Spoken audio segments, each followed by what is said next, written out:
You guys hadn't quite been made privy of what all of that was, other than you have the checklist that you need to make happen.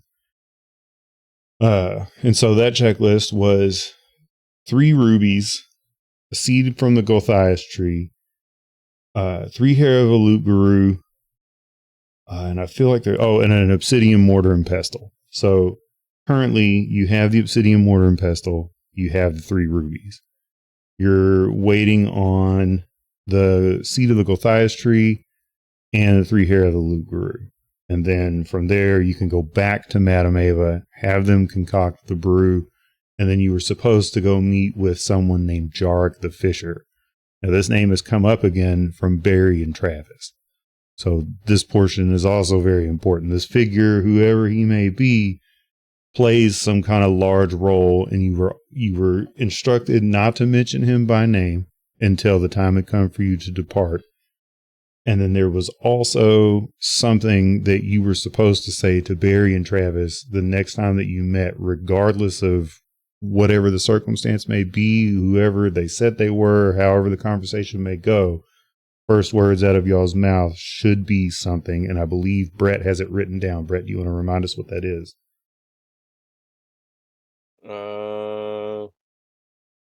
Let me find that. Mm-hmm. The sun breaks through the clouds at daybreak. Yep, that's it. So you have to repeat that. Like, it's very important. They specifically stated, we will hurt you if you say something different other than this when you run into us again. So without further ado, we're going to go ahead and get started for tonight. So the lot of you are really worse for wear as our last session ends, and as this one begins. It's been easily probably the longest night that you guys have had here. You've literally had to fight tooth and nail to see the sunrise once more. As you guys have fought off the bats and the skeletons, everybody kind of immediately collapses. You know, your bodies are stressed and pushed beyond their limits. Everyone is just ready to go down from exhaustion. Through spats, as each of you are traveling, you kind of wake up and you recognize something is Mark. You're at the gates of Valakai. You're standing near, or I guess you're parked near the palisades, and you can hear Barudramir pleading in Balakian to let you in. And the guards simply say, no, we're not going to let you in. We won't let your kind in. And I'm not opening the gate for anyone right now. So you have a bit of alarm when you hear that, because it's still very much nighttime and you can hear things off in the distance. Barudramir takes you further back east down the road, probably a quarter mile or so.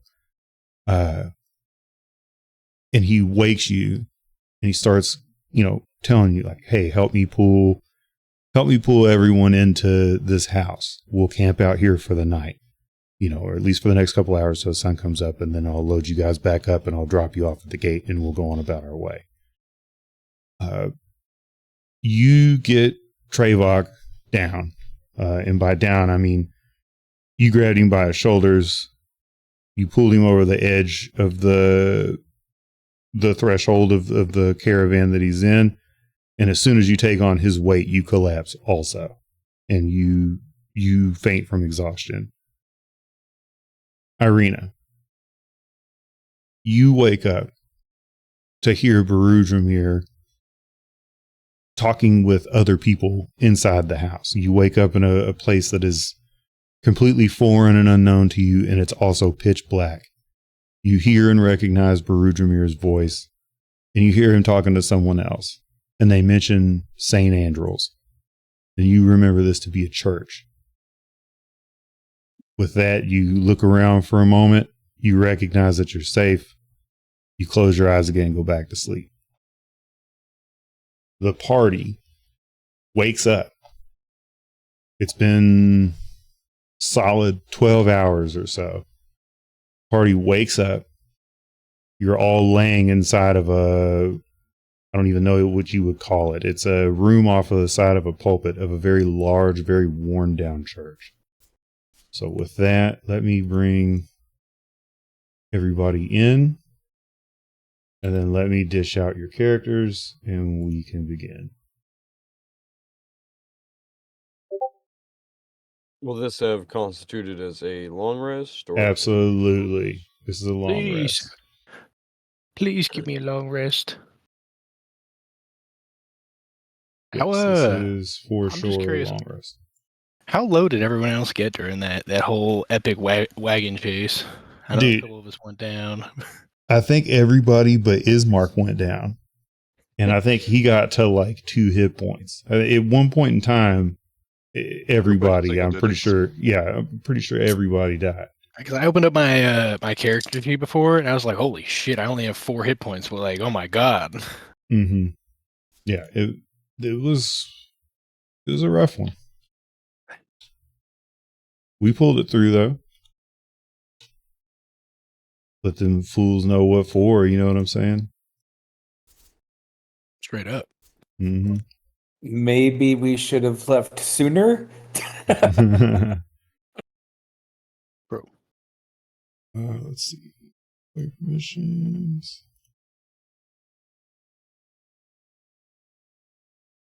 Okay, can anybody not move their character? Mm-hmm.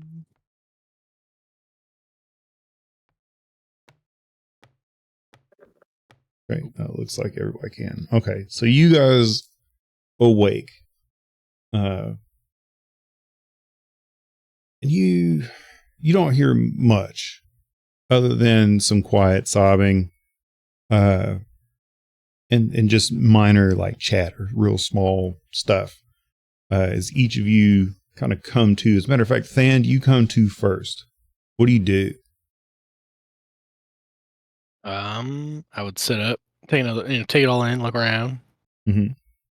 We sorry, I had stepped away to grab another beer. We got in. Did we get like knocked out? I'm guessing Than might have been carried in. He was pretty. Yeah, exactly. Yeah, that's everybody was essentially carried in. While some of you, while a lot of you were injured, to the point where you were unconscious, everyone. I mean, you guys spent essentially the whole night like fighting and running, and it was very taxing, or would be very taxing on you.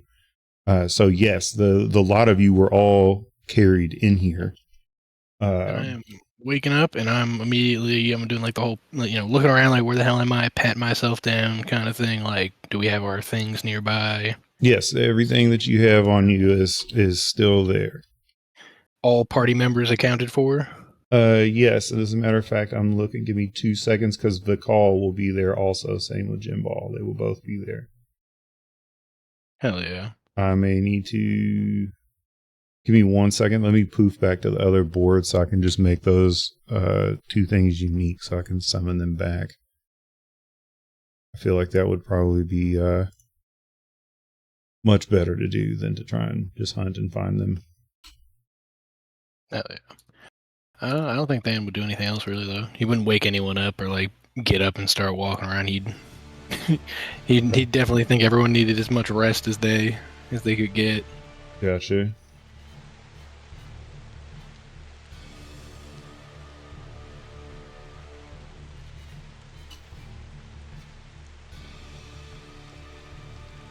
All right, Trayvok. You come to. You see Than just leaning against the wall, trying to kind of make heads or tails of everything that happened. What do you do?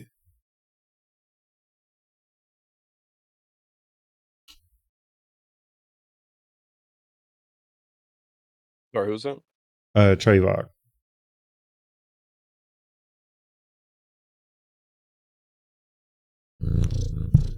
Apologize. He must not be here. You're muted if you're talking, brother. There you go. Still can't hear you though. He did say he joined before. He said he was trying to figure out his mic and headset. Oh shit. All right. Well, we'll go to Irina then. Irina, you look over and you see Thand awake but resting. You feel a little worse for wear. And you can hear some light sobbing and things outside in the pulpit. Like what is your game plan? What are you doing? Probably taking a moment to kind of just check myself out since I was pretty low in hit points. Just to kind of relax and then make sure everybody else is okay. Okay. So you have a splint on your right knee, and your left ankle is wrapped heavily in bandages. And you're still in your same attire, but you can tell that you were modestly bandaged, meaning that there wasn't anything that was removed that would have been deemed inappropriate, but they have taken off portions of your armor to wrap you and look after you.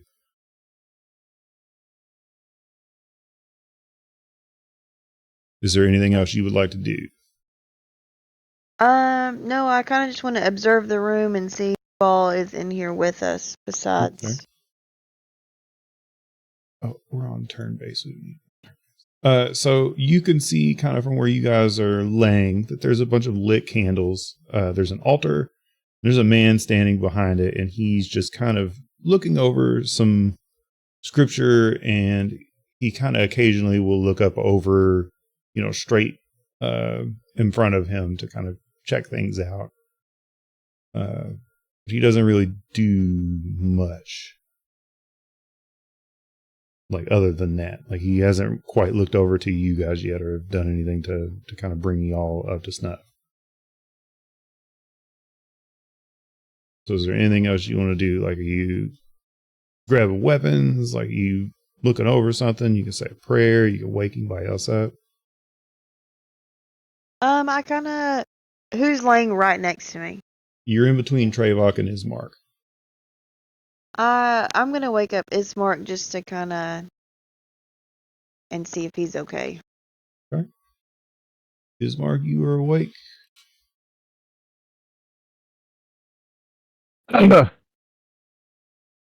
We all made it then. I kind of just looking around, kind of in disbelief, because I thought I'd sold the bag pretty hard.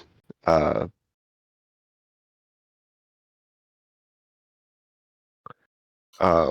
everyone's more or less intact, right? Yeah. Like I say, you guys have all been bandaged, and the same as with Irina. It's you guys don't have like any bandages on your balls or anything like that. Like whoever it was that was looking after you, you could tell probably checked underneath your plates to see if there was anything. But if it didn't need to be removed to be bandaged, your portions of armor were not removed if they didn't have to be. So would it be fair to say some of us might still need a shower? Yes, I would say that would probably be perfect. Probably so on par for everyone. Yeah. All right. That's Trevok's mission. He's going to put his feet to good use now that they work again and mosey around and see if he can find himself a bath or something. Okay. I think I still have towels in my inventory. Yeah, I believe so. I don't. Too? Yeah, as I say, I don't think we've used them all. So yeah, I'm going to take a towel out of my inventory and throw it over my shoulder and tell the group, like, all right, lads, I'm going to go see if I can find a place to freshen up. And with that, I would like to proceed in this direction. Okay. Just generally. Yep. So as you round the corner here, you see that there are several people sitting within the abbey or cathedral or whatever you want to call it. Okay. They look like echoey. Like would they? Yes. Would voices resonate? Yes, but it's more whispers. Everyone's being very quiet, and gotcha. you can hear some gentle sobbing, and just random whispers. I guess there's all different sorts. There's, people chuckling. There's a kid laughing, and other people are crying, things like that. Like it's par for the course for this realm at this time of day, pretty much wherever you guys go. As you come out, the priest over here turns and regards you, and he says, "Oh, you're awake. Welcome. This is the Church of St. Andrews of the Morning Lord. Do you care to join us in prayer?"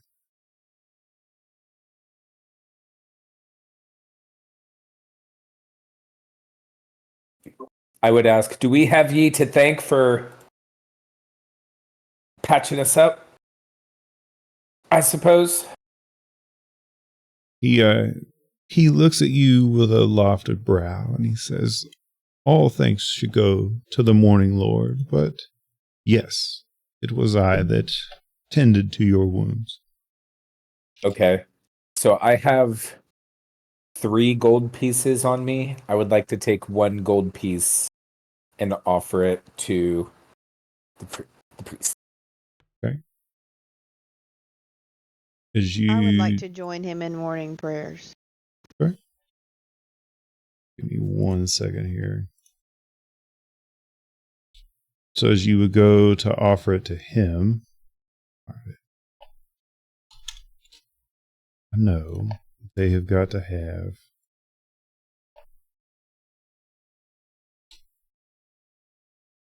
They really not I have. certainly have some lucky stars to be thankful for, if my memory serves me correctly.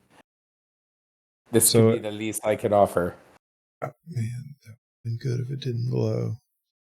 All right, whatever. I don't have it anyway. He has a tithing cup that's here. Okay. I couldn't find something quick enough, but there is a like a tithing plate. And Irina, you said you wanted to join as well? Yes, in his morning prayers. All right. Do you gather anyone for that? I will offer if anyone would like to join with me, but not force any of them to do it. Okay. As of right now, Jim Ball and Vikal are still asleep over here. And Thand is up, but he's not necessarily moving yet. Elion, I believe, is still asleep. I guess by now, yeah, everybody would be stirring, with the exception of Vikal and Jim Ball. They're both still out. So if anyone else wanted to join in the morning prayer, they'd be welcome to. Yeah, I would. Okay. And I should specify, when I say morning prayer, it's still like late. It's probably like 2 or 3 in the morning right now. Like twilight? Okay. Yeah. Sort of. It's not, the sun's not coming up just yet. Yeah, I guess if the whole group goes, Elion will go, but he's going to pull out his Book of Helm and he's going to do his own prayer with the group. I'd be going next to Elion with that book. All right. He, as Trevok drops that gold piece into the tithing plate, he puts his hands together and he offers a small bow of his head and he says, "Oh, yes. Thank you, my son. The morning Lord shine upon you." And then Elion and Than, as you guys step out, he turns to look at you both. And he focuses specifically more on Elion, but he does kind of look between the two of you. And he goes, "Oh, yes. Forgive me. I did not mean to pry, but I did see your holy sigils. Would you please help me in running confession after the prayer?" I don't think you want me to help with that. My brother's pretty good at that, though. Yeah, I've done much the same where we're from. I'm quite a trained acolyte. He says, "Oh, great. Thank you.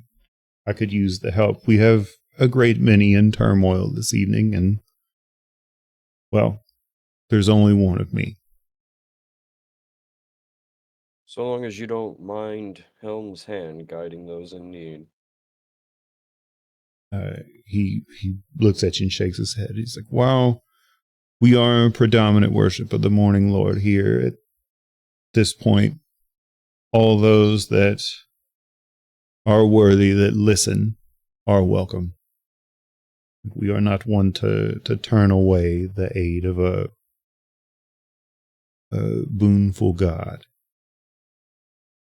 As he kind of makes that remark, Elion will step up, give him a nod, and drop a gold piece into the...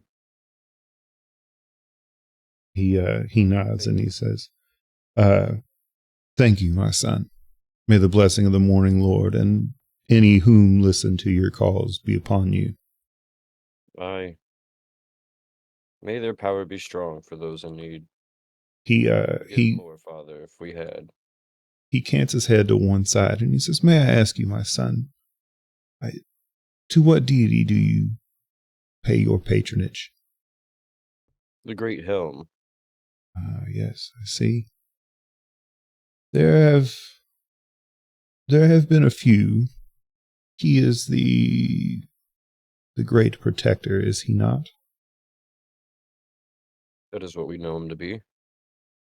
The man nods and he says, "Yes, there have been a few in my time here amongst the pulpit with the common folk, such as ourselves, who have uttered his name in and out of dire situations.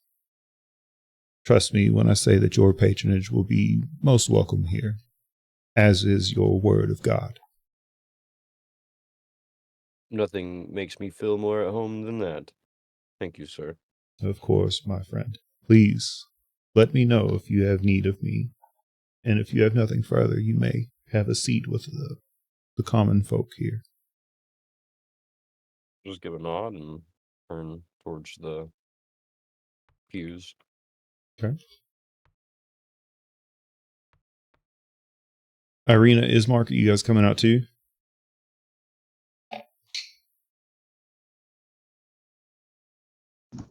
Sure. Yeah. Okay.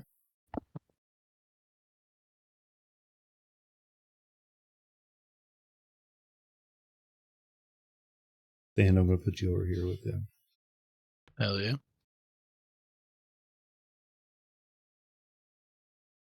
And with the,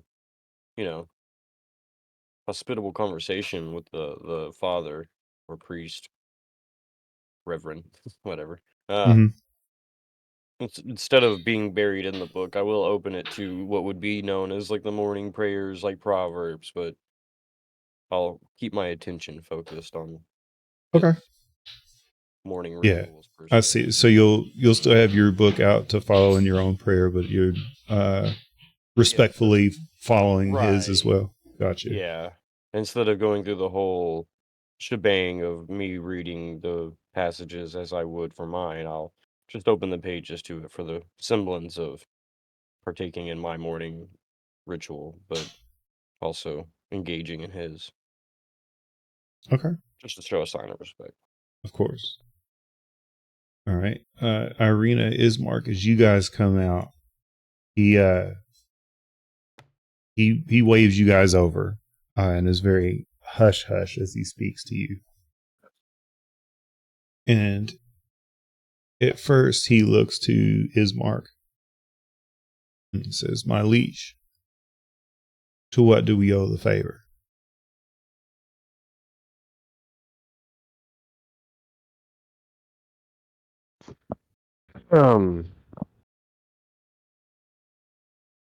We are just traveling abroad on business. My countryman, my compatriot, please, you are in the house of the Morning Lord. I have seen your wounds. I have tended to them. There should be no secrets here.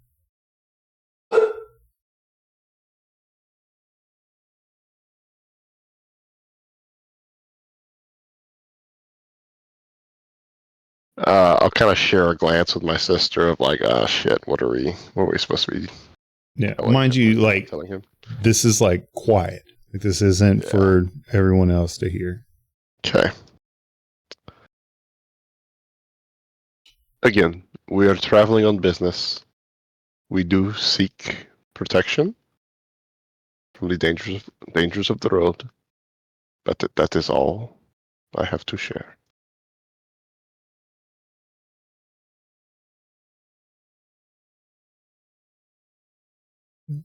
That is understandable.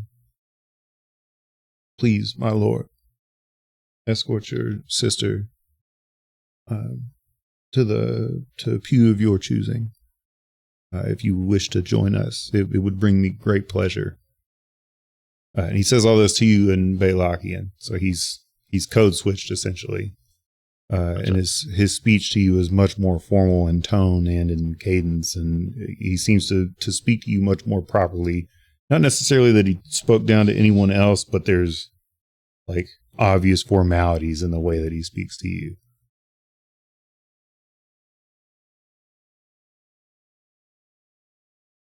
So as you guys take your seats, guessing everybody's just gonna squeeze in on the one pew, right? Let's get on up in here. He approaches the altar, and he spreads his arms out for a moment, and he looks over it and he says, "Good evening, my fine and fellow compatriots." And he reaches down beneath the altar, and he comes back out, and he offers, I guess what would be the D&D equivalent of like pamphlets to Thand, Elion, and Trevok. Okay, good. Ismark, you look over these for a moment, and you recognize what they are. They're transcriptions. So at the top of this is a long block of text in Balak, and then beneath it is a similar sized box of text in the common tongue. And he looks down at each of you and he says, "This is a translation of the things that you will hear today, and may they guide you in some way." And with that, he makes his way back to the altar, and he turns and he says, in Balak, he says, "Please, my forlorn, my fallen, my broken, and my true believers, please arise before the morning Lord." And with that, you guys hear everyone as they stand up within the church. And he says, "Today we will begin our service with a prayer of light and renewal. Blessed be the morning Lord, he who brings the dawn. In this house of sanctity, St. Andrew's refuge, we call upon thy radiant grace to pierce the mist, to banish the shadow, despair, and deathless fear. By the rising sun, let this ground remain hallowed. Let the flame of hope burn in every heart who kneels. Watch over your children, O Lord of the morning. Stir our spirits from slumber. Renew our weary souls. May thy light fall gently upon this town, a shield against the creeping dark. Let no unholy thing cross this threshold, for it is bathed in your dawn. Guide your steps through the long night until the morning comes again and comes forever. In your name we rise, in your light we endure. Amen." And so with that, you hear everyone in the crowd say amen, and then they all sit. And he says, "We shall begin today with a proverb, followed by a parable, and then we shall move to confession." We have our proverb of the morning Lord, Book 16, Chapter 2. Even the longest night ends at the edge of dawn. a common saying among the faithful, reminding them that no darkness, no matter how deep, can withstand the becoming light. And he looks over to the woman here, this lady. And he says, Zara, tell them your tale. Tell them of your darkest night and your brightest morning. And with that, she stands up and she states, my husband was taken in the night by something that I can't quite comprehend.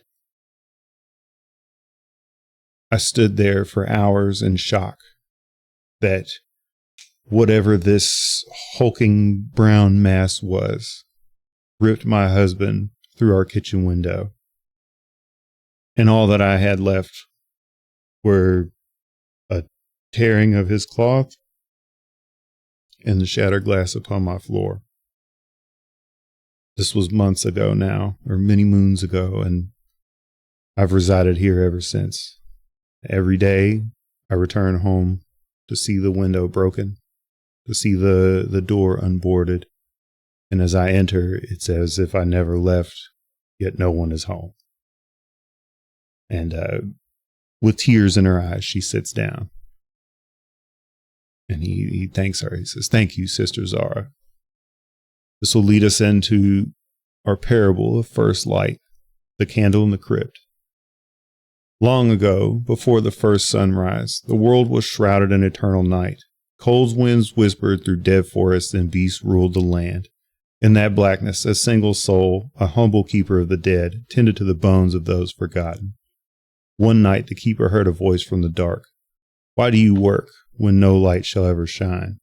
The keeper answered, because someone must tend the hope, even if I never see the light of day. Moved by this act of unseen devotion, the morning lord sparked the first light, rising not from the sky, but from within the keeper's lantern, and from that lantern the dawn came. Thus it is taught, those who carry even a flicker of faith in the darkest places are the ones who summon the sunrise. And with that, he continues on with other portions of the prayer or the sermon. Probably about another half hour passes. And he says, please, you may be adjourned. Myself and another will be taking confession. And with that, he comes over to Elion. And he states to you, he goes, which you may pick any of these confession booths that you like, sir. He's like, and he points to them. They're all along this back row here, and then all over here as well. These are all confession booths. Okay. How similar was his sermon compared to ones I've listened to? I mean, it would hold the same tone and gravity, but the portions of like his parables and the subject of his prayers and things like that would obviously be of something different. But I would imagine, I mean, it would be the same between like, you know, going to synagogue and listening to a Jewish sermon and Catholicism. Like there's going to be some overlap in the way that people worship, but it isn't necessarily exactly the same. The one thing that I think would strike you as peculiar is the amount of times that like you heard and saw people, you know, stand up and kneel and then sit down and then kneel and then stand. Like there seems to be a lot more movement involved in what it is that they've got going on. And based, if nothing else, on what you could see of this lady here, the way in which they praise it is different. So typically, like in Catholicism, you may see someone, you know, holding their hand up or whatever, just in Christianity in general. This woman, as the sermon goes on, she begins to moan and groan. And it's difficult to describe. So it would sound as if she were in pain or in mourning. but that morning would bring healing. Like, so she's kind of in and out of, making desperate pleas to the morning Lord and also being thankful for what it is that she has left. And you kind of gather as she follows along with the preacher that she's kind of in her own prayer too. Like, she's definitely been swept up in the moment of worship. But that's really, I mean, everything else is really kind of by the book. It's kind of dry. He doesn't necessarily go too far off into anything that would really bring a lot of joy to people. It really, from what you've gathered, it seems much more reassuring. And that would be the same in this pamphlet that you received also. Like, the words in common are more about keeping faith, while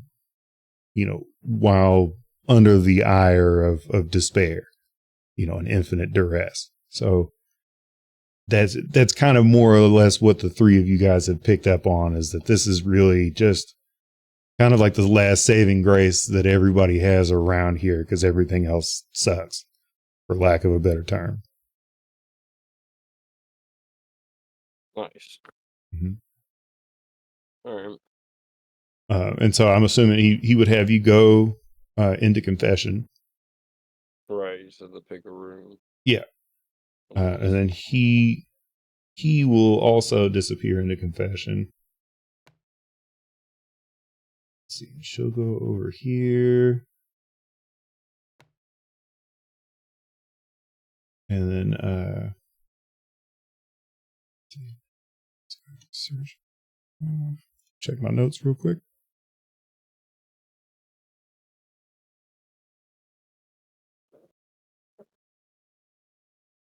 Right. So as this guy comes in, his English is rather broken, and as he speaks to you, you hear some mournful tones, and he states he starts talking to you in Baylock. Do you stop him at first, or do you let him continue? I'm gonna let him continue. Okay. So he shoot off your chest, man.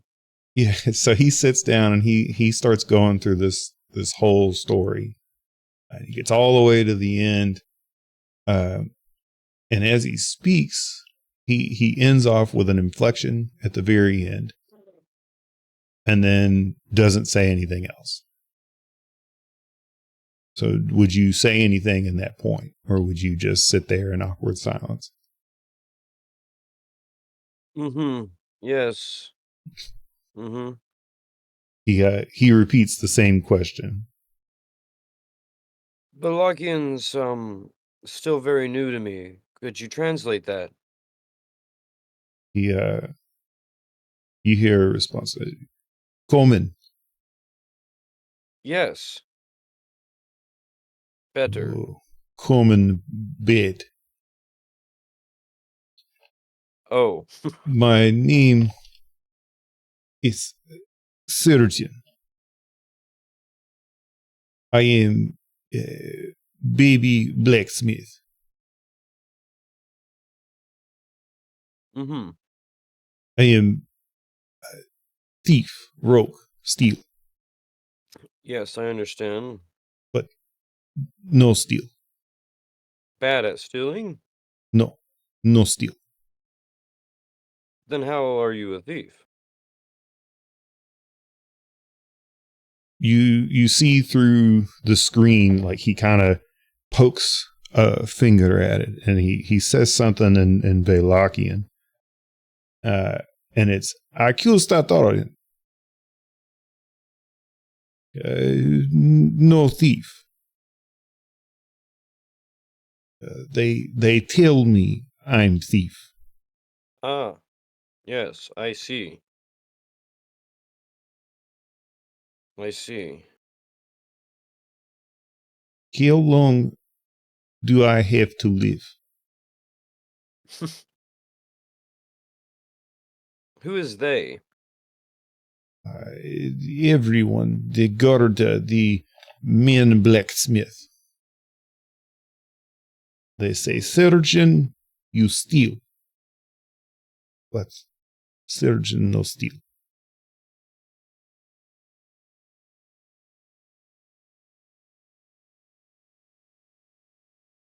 Have you Yeah. tried putting your faith in the sun god?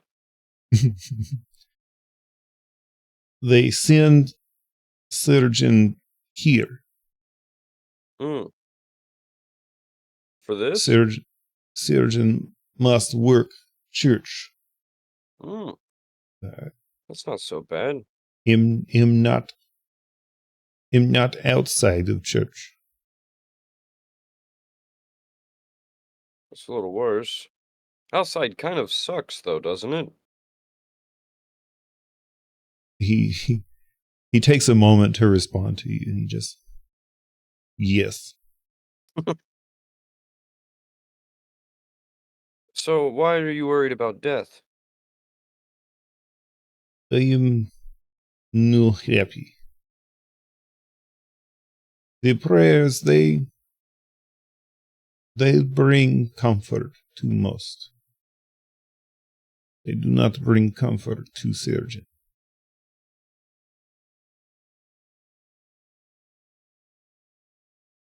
Understand.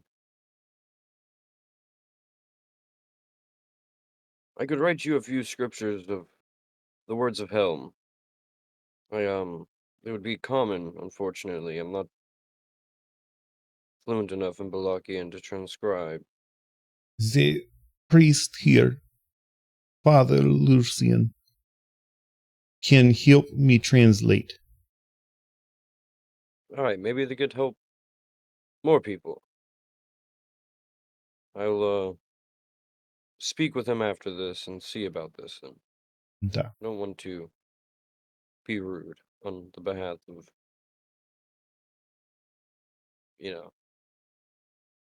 whatever the sun god's name is. Yeah, they literally just refer to him as the Morning Lord. Morning Lord. Yeah. The Morning Lord. He nods and he goes, what is punishment?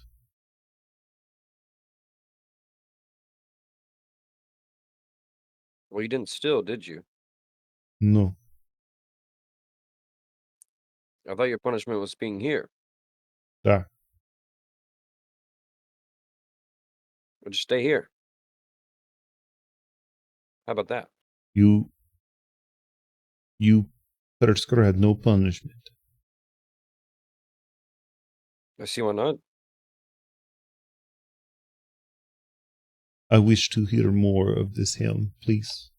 Give me passages.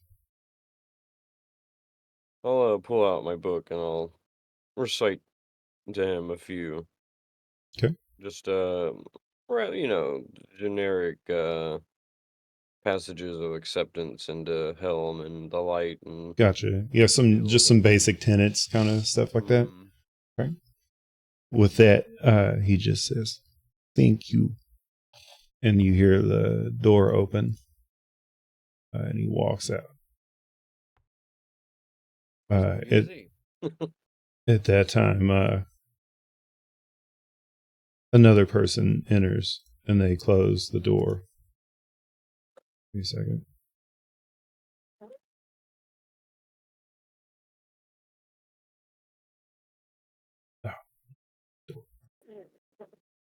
He sits down, and you can hear him speak through a smirk, and he says, "Forgive me, Father, for I have sinned. I have laid with the wife of another man, and I am drawn to all forms of debauchery and good time, as long as friends are to be made. Friends much like you." And you would immediately recognize the voice as the calls. Yeah. Yeah. Hi, my son. That's hilarious. There are many temptations in this life, but your faith at the end of the day and the friends you make along the way will always pay off. You hear him sigh, really long, somewhat defeated sigh. I don't know that gold could ever pay the debt that I owe to you and your companions. I don't know what that was. I don't know what happened. But I do know that myself and the woman that I love are here and safe. And strangely enough, I know about this place. I know where I am. You know, I thank you. In whatever divine patronage you have. I owe everything that I have to you and to your friends. And My I want brother and I were just simply acting on what we are taught and praised him to be.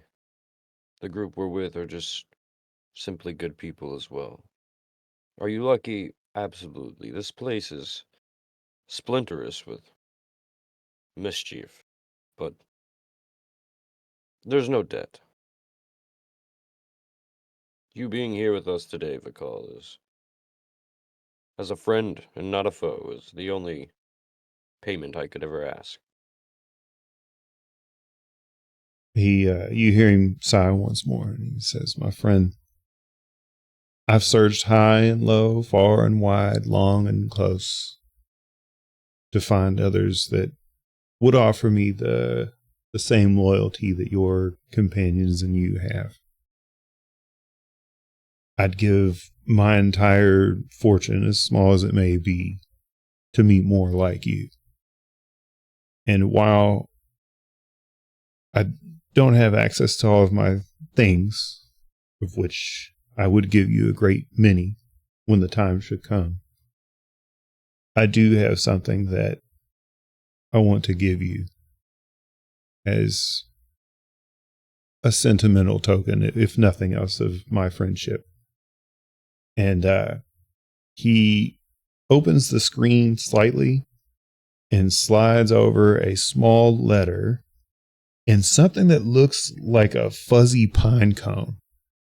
Very, very strange. It's not something that you have witnessed before, like by any means. Okay. And he says to you, he says, "This is a seed of the Gothias tree. It's said to bring good luck, or at least that's what I've been told. The others in the pulpit have always laughed and said that it was a rumor and it carried some sort of evil magic, as the druids that tend to the Gothias grove. But I think that that's just them being rude, as you've seen so many be already. I give you this, and I hold it in such high regard as I do, because I found this the day that I met Jim Ball. It came, Oh, you fucking beautiful soul, you. This is the greatest gift you actually could have ever given me. I'm sorry, your friendship and being alive is one hell of a thing, but this really tops the cake of what I just said earlier. He pauses for a moment. You hear him chuckle, and he's like, "What? I even told you the whole story." No, everything you've said, I'm sorry. I don't mean to cut you up, but absolutely, this is quite magnificent and divine, I may say. He looks over at you. Do you jest? I don't understand. Just not at these, sir. He shakes his head and he's like, "You're welcome. I guess I am uncertain as to how you would appreciate this, so as it was more sentimental to me than I would have assumed it to be to you." This is the seed we need, right? It absolutely is. This is why everyone hits 6th level right here. Okay. Vikal, I can never tell you much else than what's in our minds, and our group cannot speak freely as we are consistently watched, and our journeys have been quite a peculiar and difficult and confusing one. But if there's anything I know about what I will be leaving in this place, is a mark of either light and hope, or a trail of fire and destruction. And this is going to aid much greatly in one of those two. I sure hope, Vakal, that just like we met, I can meet many more people. I have that same hope, friend. And let us hope that if this land burns as the inn did, that we watch it go, drinking and hooting and hollering and not kicking and screaming. That, my friend, is the ultimate goal. He leaves you with a note. And I'm going to force you to read it in character because I spent time writing it. Okay. So it says, he claims that he found it on the roadside by the Wizards of the Wine with a note. And then obviously you open it up and it reads, it says, "To whom it may concern, my life has ran out of meaning. Today, my wife was eaten by wolves in the nearby wood. I hid beneath the briars and watched as they tore her limb from limb. We were coming back from a pilgrimage just past the Wizard of the Wines from the north of Yester Hill. Her mother passed away some years ago, and it had been some time since we last visited her gravesite. When we buried her, we went the extra little bit to Yester Hill. We heard the rumors about it, that the Druids kept the ground fruitful and beautiful. While the hills weren't as glorious as Mount Veritok, the winds were half as chill. We had found comfort in each other through the years, and we decided not to bear children. It seemed like a fine idea to focus all of our love and attention on each other and still have room to hold the weight of the realm as it rested on us. She would tell me times of duress which came and went, that she would love to hold a girl that had my smile. Those times were fleeting. We both knew that we only had the other to live for. Most days made do, feigning contentedness while at work. If it wasn't for her love, I would have ended my life years, a life, oh God, can't read. If it wasn't for her love, I would have ended my life long ago. There is something about this place that seems to suck all the joy from one's heart. It's like walking down a trail that goes in a circle, hoping that some way life starts just around the next bend. We had many happy years together, and in a strange way I clung to this seed the way an addict clings to their last bottle, or the way that the gambler grips the dice after they shove in their last bet. This was my only tangible memory that I had of happiness. Something that seemed to be slowly bled for me when I arrived. I pray for pity's sake that I brought her, a native, some happiness along the way. Signed, Gregor of the Daylans."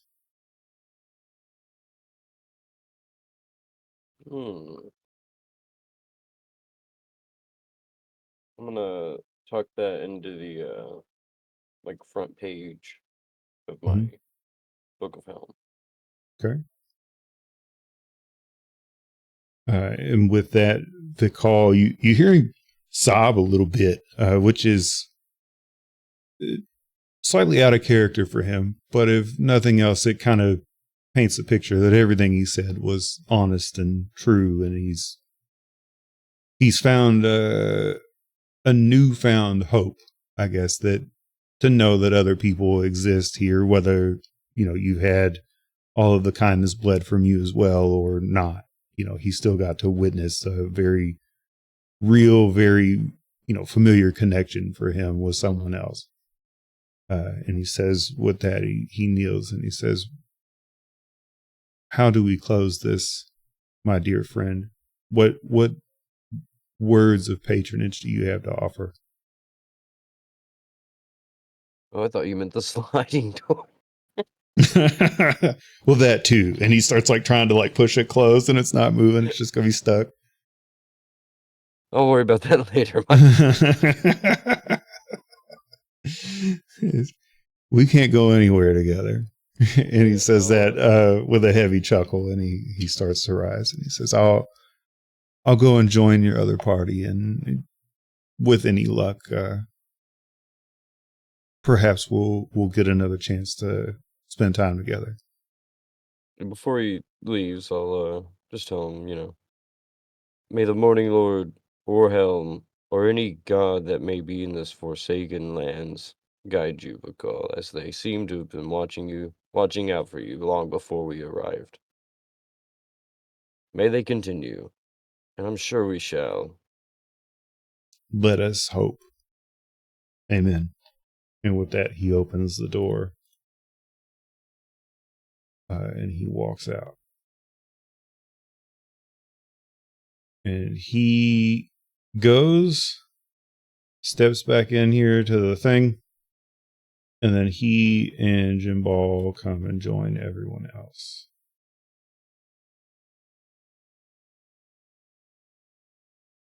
Okay. The little girl approaches you, Irina, and in Baylock,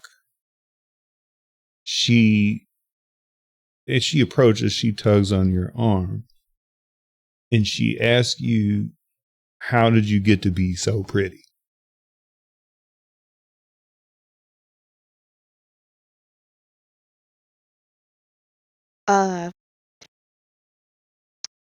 Making good decisions and praying to the morning Lord every day. And not doing drugs.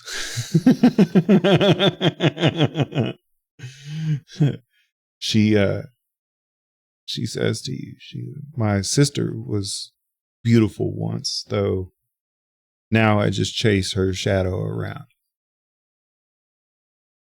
We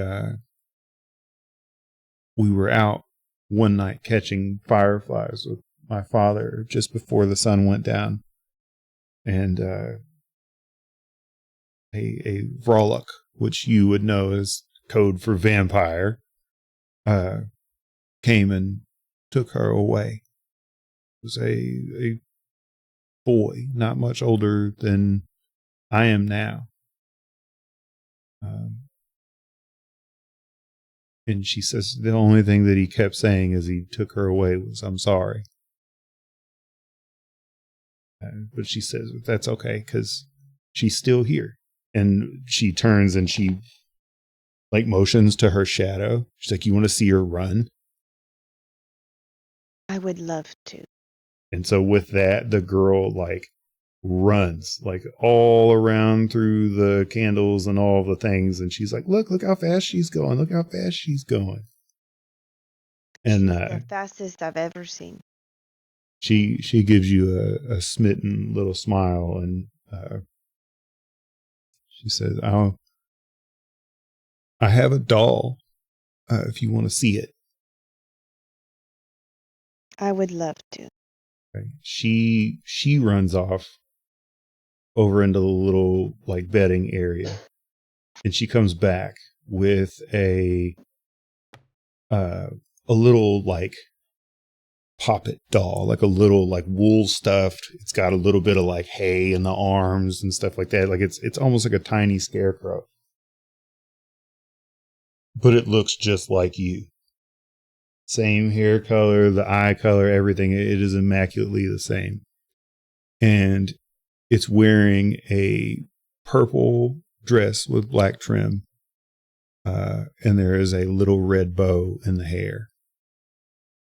You would recognize this dress as the one that you saw dancing and leading you around the castle in Strahd's castle at night. The one that threw itself over the edge and into the mist. And she just says, "You look like my dolly."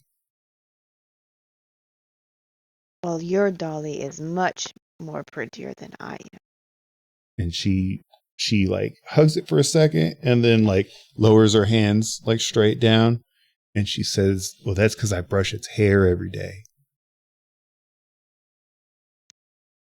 And I do not brush mine every day, so I'm going to have to do that now. Says, "That's okay. You'll find a comb soon. But I really need to go lay down."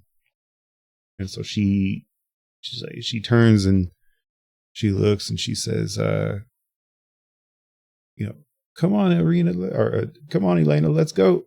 And like they do another lap or whatever, and they run, and she's giggling the whole time.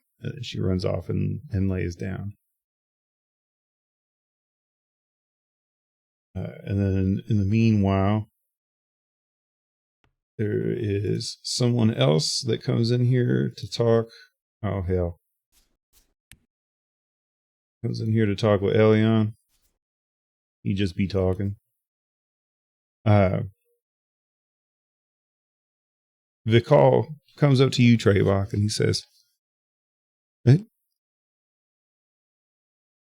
does your friend, and then he looks at Trayvok and then he looks over at Than and he's like, does your brother like trees? Does my who like what? Your friend, his brother, Elion. Is he like a gardener of some way? He seems very confused as he's asking this question. Is he a gardener or something? A hermit of sorts?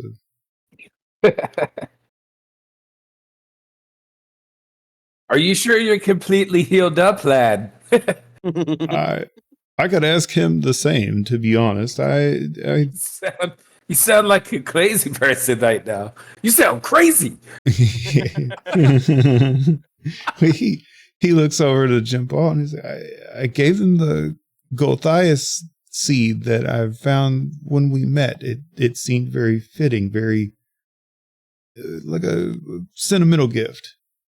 You give him a who? So what's it now? I gave him a seed of the Gothias tree, as I had been carrying it for good luck. And while I expected, oh, thank you, this was, I would have gotten the same reaction if I'd have handed him a sack of coins. It's just, I don't know. I'm happy that he appreciated it, but I'm confused. No, lad, that's actually something we've been looking for, and I'm going to kind of hop down and give him a little pat on the back. Be like, we've been looking for something like that for a while now. Where'd you come across it? And he tells him, he's like, well, I found it on the side of the road with a note next to a hanged man. And he went on about this man who had been in love with this woman for many years, and she was torn apart by wolves of some sort, and he just couldn't bear it. And he left a note and the seed, and I don't know, man. He didn't need it. I grabbed it. Like, why not? I figured it may have had some value, but, well, when the day I found it was the day I met her, and, well, I don't feel like I need to explain that any further. And she finally kind of pipes up. She looks over at Ismark and she's like, I see that you have my sword. Please, keep it. It has been long since I have been free from the will of it. Oh, so that's what that was about. I thought it was from all the blood loss.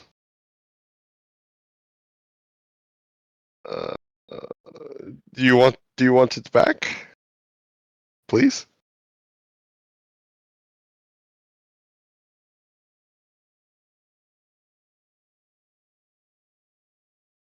Am I? Give me just 1 second. Haha, I'm not the only one with a cursed sword now. Bro, I was gonna give it to you and pit your two swords against each other. Hey, Dan, you want a nice new sword? That one seems to fuck you up. Oh, thank you so much. What the fuck? This motherfucker's cursed too. His is different. Hey, this one actually heals you every time you smack something. No, it doesn't heal him. Well, I'll let him tell you. There's been some interactions with it so far, one of which just happened. So, if he wishes to divulge that, he's more than welcome. But yeah, so she simply just leaves it at that. She's like, you're relieving me of a a great burden. One of I'm not sure that I had the fortitude to endure. However, I'm not one to say no. And then we cut back over to the call, and he says, You were looking for one of those seeds?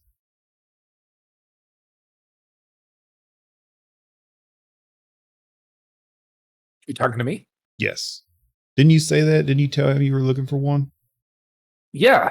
Okay, all right, yeah. He just kind of he and gives you the some full roots blown like Rocky Maivia like raised eyebrow. You know what I mean? Like it's his eyebrow's damn near in his hairline by the time he gets done arcing it. And he just is like, I don't understand. Why are you trying to grow a second grove of these? Why do you need this? I don't remember. It's something super important, I'm sure.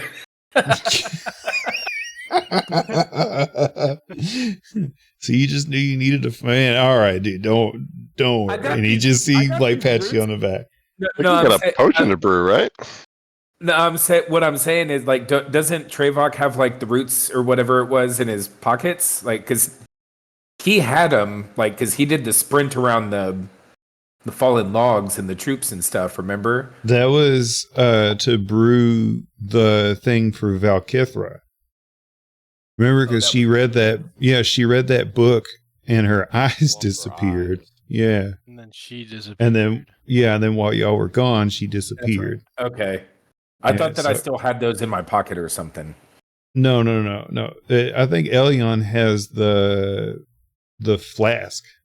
Like, should we ever find Valkithra again, you have the flask for her to drink to get her eyes back.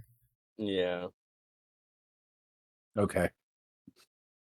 But yeah, so this stuff that you're hunting down is you need the Vistani brew to get out of the mist. So Madame Ava was very specific in that there was something that resided outside of this realm on the same plane that you needed to go and investigate. Yeah, I remember there was stuff that we're collecting for Madame Ava. It's just Trevok has low intelligence, so I don't. Yeah, gotcha. Okay, yeah.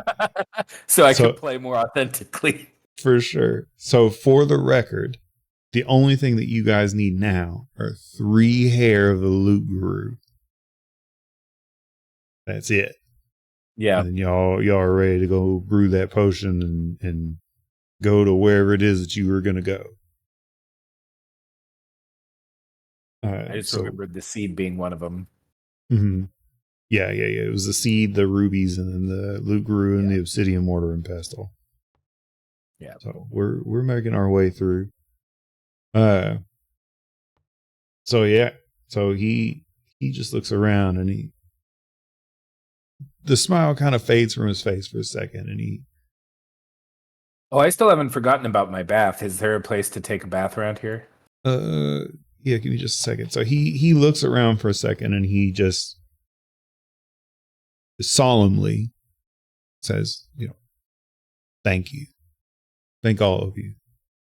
We and he reaches over and he grabs Jim Ball's hand and he starts holding it. So we couldn't have asked to know better people than you. And we want you to know that we've spent a lot of time trying to find people that would be half as nice of people as you were. And I don't know how much gold and other valuables I've spent trying to make friends like the lot of you. And I greatly appreciate it.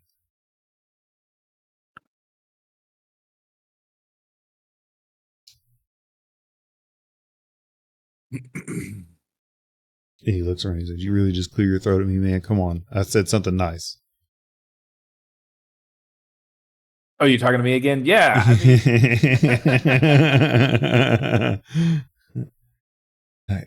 Come with me And he leads you off. He leads you off over here, and he just says, "There's a bucket in here. Fill it with the water, and then you go to the door here to the right. You can bathe in there." Okay. All right. So I've got my towel over my shoulder. Okay.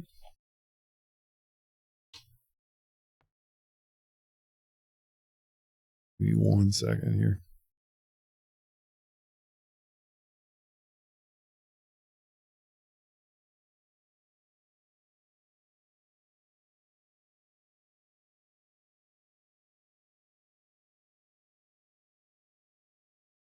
There's a loud banging at the door. Like a loud banging at the door. The door that I'm in front of? No. The door. Which direction? The one to the north at the very end. Okay. It's this door specifically, yeah. This one. So is it making here. like a doom, doom? Like, yeah. Whatever it is, it's beating on it, it's hitting on it so hard that the door is like coming in, kind of. Okay. Does anybody want to go check it out? I mean, Trevog's certainly going to turn around and be like, Icky.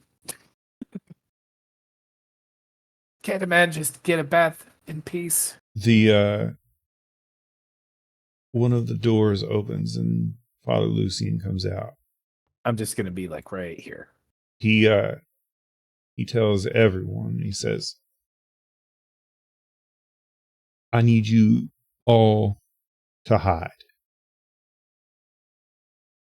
And with that,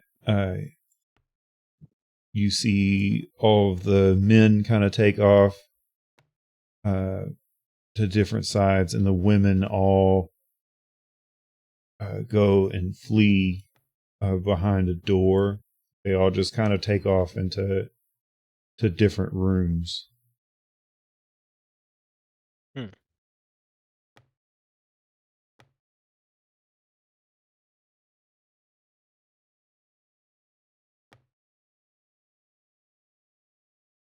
And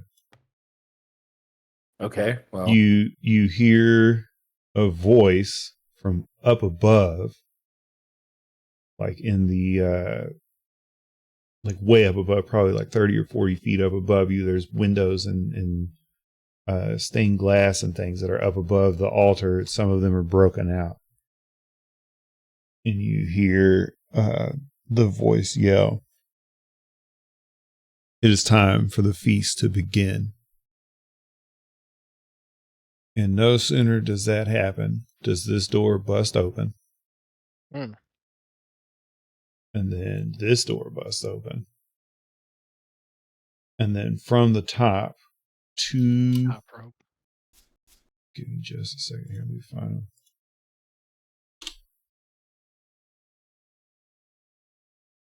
them. I can't not do this one.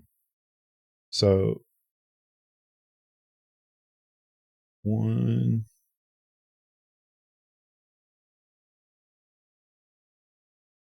2,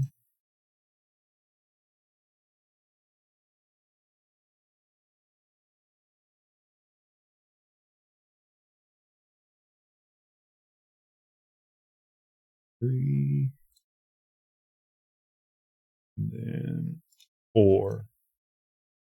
And I need perception checks from everybody as well. Brett, I'm assuming at this you would also be coming out of the confession booth, I'm assuming. Yeah, if no one's coming in, I would Raybot got a dirty 20. Okay. Yo, what's everybody else's 9. Okay. I got a 1. 30-20 as well. Well, 2, but nat 1. Okay. Thand, what about you? Well, I get 2, but it was a nat 1. So Elion, excuse me, is what I meant. Hold on a second. perception. 10. Okay. Trayvok, you got a dirty 20, right? You and Yes. okay. Ismark and I both got dirty 20s. So you see up above there are 2 bats. And they're just flying there watching. They're not doing anything currently, but they are there. You see them flying. One is gray, the other one is a burnt orange.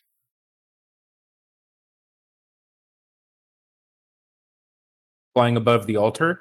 They're just like up in Or just the steeple generally up in the rafters? Yeah. Okay. Up in the rafters. Gotcha. And you can see the glint of the black one's eyes, just kind of flying around, and you can see the outline of the orange one. And they're watching. It seems almost like they're just kind of floating in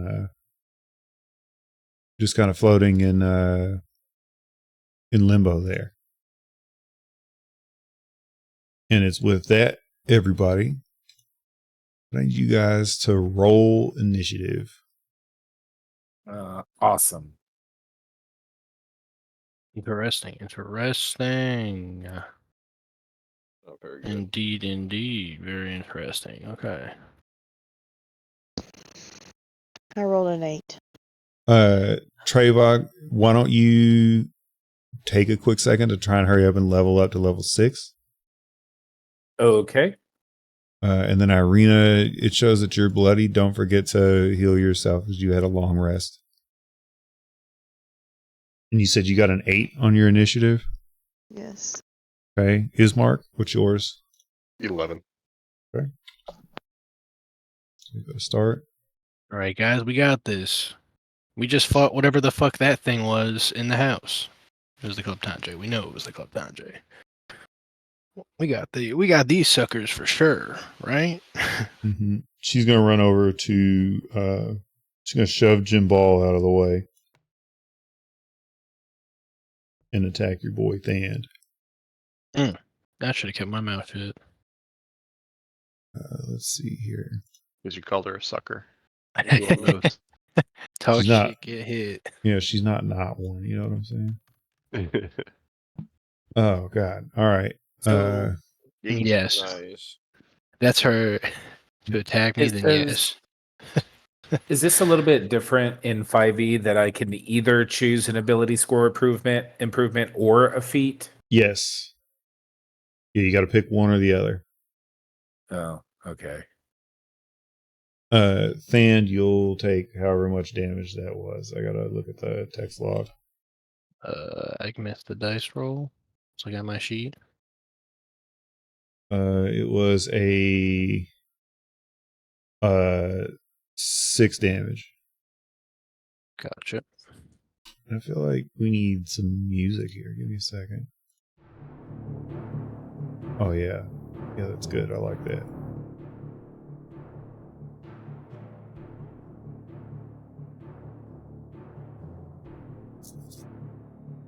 Okay, and then we'll. Let me do. I'm goofing, dude. So I got. Apologize for the background noise. Good.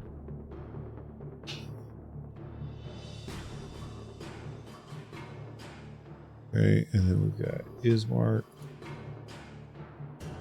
And Trayvok, Nina, and Elion. Wait, a lot of turn order. Okay. Thania's 15 hit. It does not.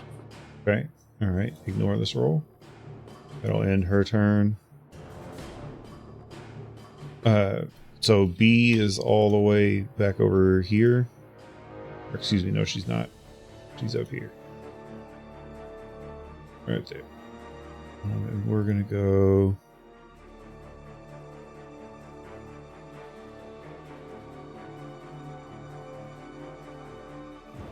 She'll dash and come right to Ismark. That'll end her turn. Elion, you hear the priest grunt, and as you do, you see his feet get lifted up off the ground. Go to this one here. She's going to turn. And she's just going to look at Trevok and offer her like a... he's going to offer him like a big, like, pouty eyes. And she's going to state like, "Please, sir, it's so cold outside. Won't you come away with me? And I need you to roll a charisma save." Trevok. Damn. Okay. I'm not even sure what these feats are, so maybe I should just do an ability score improvement. I don't even really know that you would. It's Sentinel maybe would be a good one, but you don't really like. Yeah, no, Sentinel would be busted because you should be able to provoke with your. Oh man, with your Echo, you should be able to just like, because anything runs through basically. So what Sentinel does is you get attacks of opportunity when they enter your attack range, not just whenever you exit it. Oh, and you can hit them and their speed becomes 0 for the rest of the turn. Yeah, so Bjorn shares all of your feats and abilities too, right? Like you guys all get the same thing. Yeah, so that would be insane. That would mean that you guys could essentially just lock down the battlefield, and anybody that tries to run through is just going to get free attacks. I think it's not when they enter. I think that's Polar Master you're thinking of. Oh, is it? Oh, well then which one is... Whenever they attack a creature that's not you within 5 feet of you, then you get the extra opportunity attack. And it reduces their speed to 0. Let's see. So when you combo it with Polar Master, it's stupid. Yeah, broken. Mm-hmm. Yeah, when you hit a creature with an opportunity attack, its speed becomes 0s. Creatures provoke opportunity attacks from you even if they disengage before leaving with reach. A creature within 5 feet makes an attack against a target other than you, and that target doesn't have this feat. You can use your reaction to make a melee weapon attack against that attacking creature. So yeah, that might not be that bad. It's up to you. That's one of the better melee ones. And you don't use polearm, so Polearm Master's not going to do a whole lot for you. And it's not like I can, because it says if I do ability score improvement, I can choose 2. But it's not like I can choose strength twice. You can't go over 20, but yes, you can go. You can just pick the same stat. Okay, so I'd have to. Okay, that's lame.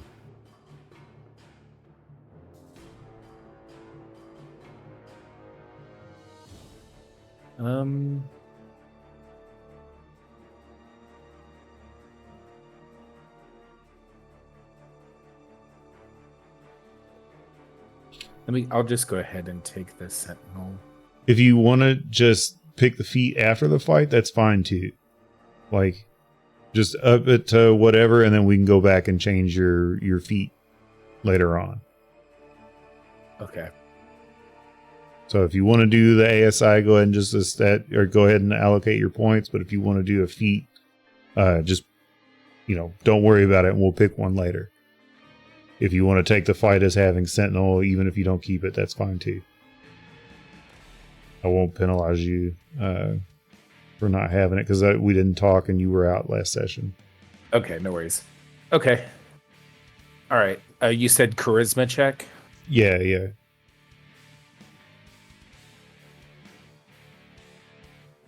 18. Okay, yeah, you succeed it. And So I refuse your offer. my lady. Give me 1 second here.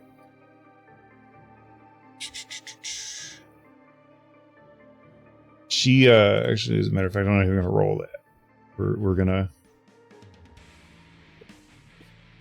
We're gonna spice some shit up. She I wonder if I she should pull reaches out that down. glove. She reaches down, like fingers and claws through your beard, grabs you by the neck, lifts you up off the ground. She says, "Oh, if only you would have come with me willingly." And no sooner does she get the words out of her mouth, are you immediately coated in blood. Like, I mean, just a visceral spray of it from your forehead down your entire body. The woman holding you collapses.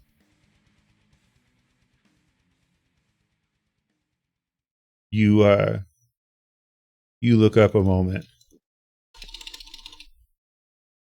Give me a second. See if they don't. Okay.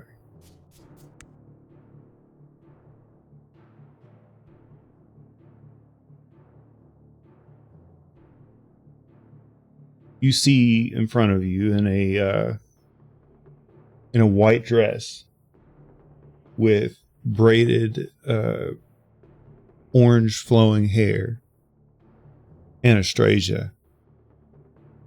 Anastasia. She's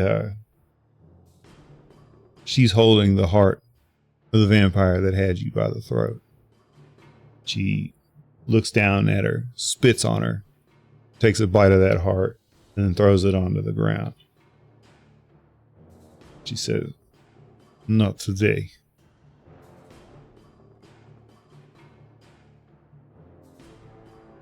So with that, we go to you, Ismark. It's your turn.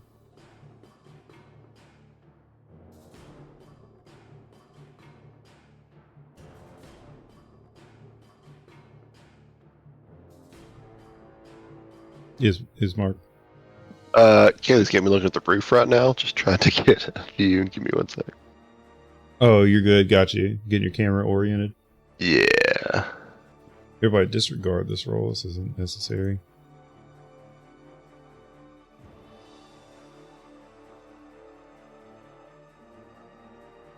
Killing me. Alright, I'll just make my way to the nearest one that's not Anastasia or Strahd or whatever. Yeah, you got there's two of them on either side of you. Right here. We're chilling. I don't even have to make my way anywhere. I'm here. Okay, cool. So they're not friendly, right? We're not having a good time. I would say not currently, no. Cool. Alright.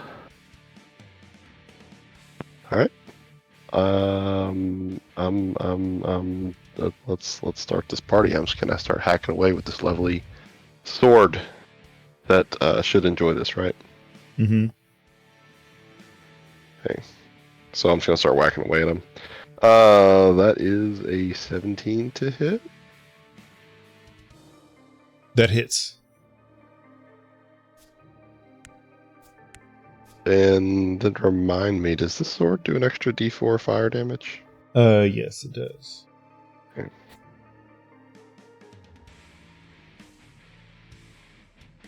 10 damage. Okay. Second attack. Which one are you attacking? The want one nearest my... Oh, there's two. You want the one in the hat or the one without the hat? I was saying towards the rest of the group. Okay. All right. The one with the hat. Yeah, with hat. You said it was 10 damage? Yes, sir. Okay. There is a... go ahead. Go ahead. I was going to say there is a... there is another vampire that comes running in. She immediately grabs this man here, old Yavik, slams him against the wall, bites him on the neck. He collapses to the ground. and she begins to feed on him. Cool. Damn, son. Sucks to be that guy. I got a 25 to hit with my Yeah. next attack. Okay. You said you get 25 to hit with your next stack? I think so. I'll go look back and look at the log. Yeah, you 20? rolled Yes. 25. 25. Oh, you rolled a Oh, 25. 25 to hit. To hit. 25 to hit. I'm sorry. I'm so confused. What are you telling me right now? Okay. Right there. All right, brother. So I stabbed him once. Yep. Uh-huh. I'm going to stab him a second time. Okay. And to stab them the second time, I rolled a 25, which should Okay. hit their armor class. Yes, it And absolutely I does. deal 10 points of damage. Okay, yeah. Okay. Another 10? Another 10. Yes. Right. Second Another attack. And then I'll whiff my offhand attack, only getting a 10 to hit. Okay. Yeah, no, that misses. That's it. That's it. We're chilling. I'm good. I'm done. Okay. Stand. Okay. Let's see me. Oh shit, my camera. Okay. Yeah, like the. All right. I'll swing out at closest, which this one that's like I'm facing now. That was Yeah, with the hat. Yeah, Lady Dimitrescu or whatever it is. The lady from Resident Evil 8. That's the big one. Cause where's that Anastasia again? My bad. Yeah, Anastasia is back over here with Treylock. Hell yeah, it's dark. Fuck it. I'm gonna swing at her then. Okay, go for it.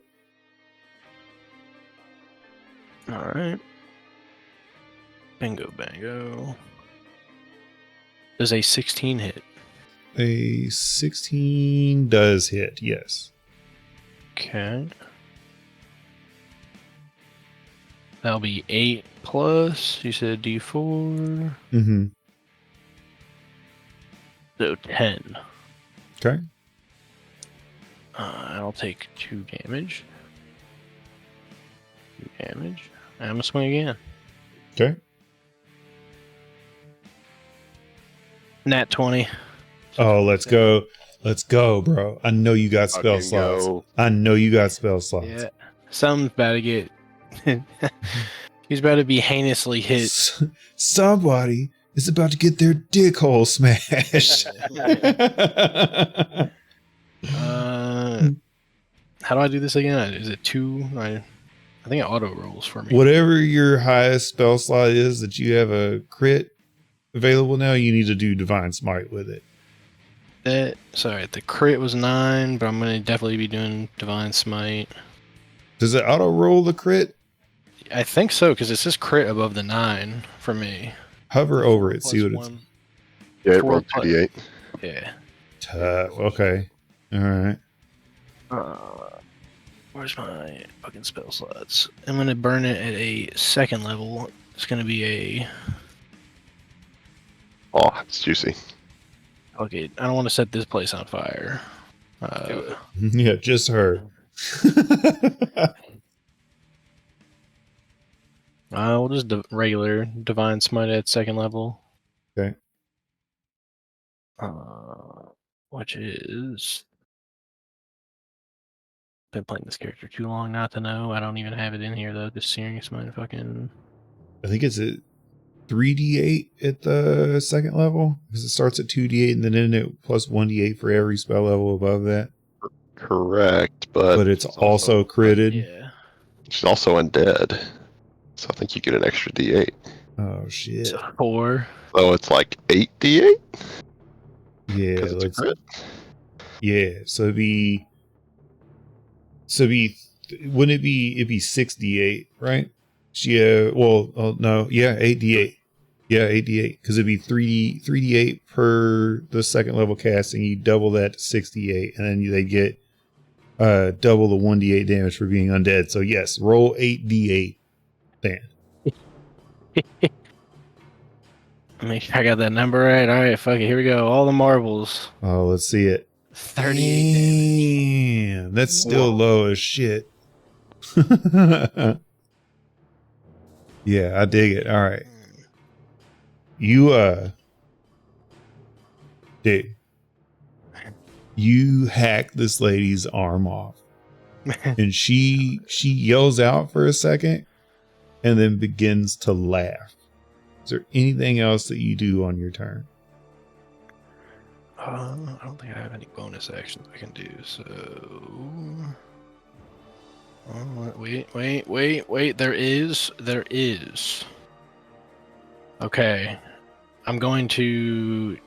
Fuck it. Why not? We bowl. I'm gonna channel Divinity Champion Challenge. Okay. So as a bonus action, each creature of my choice within 30 feet must make a Wisdom saving throw. It's a DC 14, or it can't willingly move more than 30 feet away from me. Okay. And that's undead, right?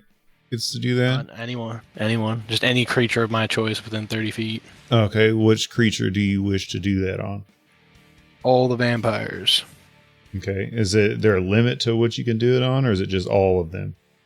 Yep, each creature of my choice, so it's just anything within 30 feet. I could even do friendlies, but I just choose not to. All right, give me a second. Let me do your radius real quick so we know who I'm rolling for. He said it's within 30 feet? Yeah. So it would be there. So who that misses them over there? So that's okay. So within this globe, who are your objects that you're going to make roll for this? All enemies. Make it Okay. general blanket statement. All enemies. Okay.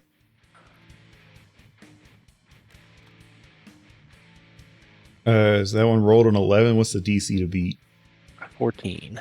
Okay, this one rolled an 11. This one rolled a 6. So they both failed. You said they can't move willingly outside of 30 feet? Yeah. Okay. Is there anything else you can do this turn? Nope. Okay. We go to Trayvok. Anastasia, for lack of a better term, dropped that vampire. Yes. And she simply stands and watch now. What do you go to do? Like, what is Trayvok's first reaction? I don't have line of sight to the guy that got rushed at the door, Mm-hmm. the east door. Okay. So I don't think I would have even seen that happen, right? Because I mean, behind the pillar. you could roll a perception to kind of like take a moment to step out from behind that pillar and assess the battlefield on what's going on. I'll if you give me your bonus action, I'll let you do that for sure. Okay, so can I just move myself like right here? Yeah. For that? Yep. To kind of peek around? And then I'll use my bonus action to perceive. Okay. Do I need to roll perception for that, or Yes. do I just automatically perceive? Okay.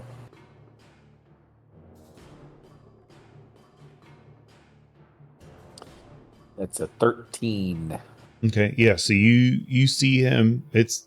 You can't quite make out what all's going on, but you can hear him kind of like stammering and choking. And then you see that he's much taller than he was before, but you can't quite make out if his feet are still on the ground or not. Okay. So I don't have a bonus action. Currently, no. Would I still be able to dash? And what's my dash distance again? It would How many be tiles? 10 tiles.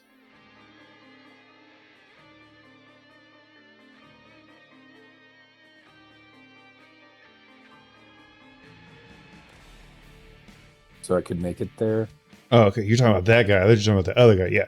That dude's getting hardcore nommed on right now. Like he's, for all intents and purposes, looks relatively lifeless. Like his he's not putting up a fight. There's a lady that is just like on his neck hard. Okay. Was there another one other than Yeah, the two there's that are in... this one down here that has the Father Lucian. Okay.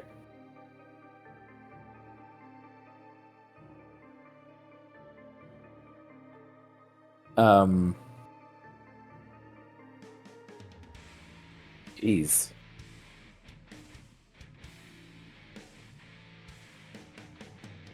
Well, in that case, I want to come out behind this one. Mm-hmm. And can I attack this one from the back? Yeah, go for it. All right, that's what I'll do then. Nope. All right. Attack. When do fighters get their third attack? Is that level 8? 11. Oh, it's 11? Oh, okay. Yeah, so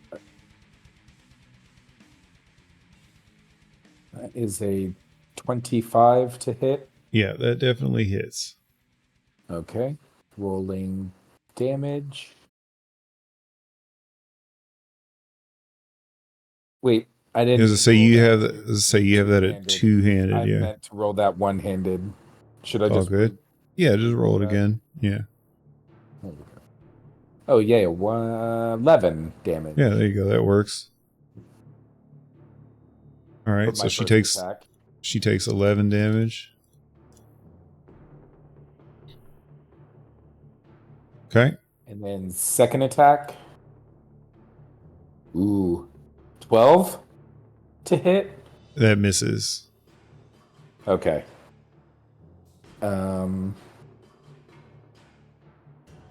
Yeah. Then I guess that'll have to end my turn. Okay. What kind of damage does Smite do? Is that radiant damage? Believe so. Okay. Good to know. All right, Irina, your turn. I'm going to cast Armor of Agathis Okay. first.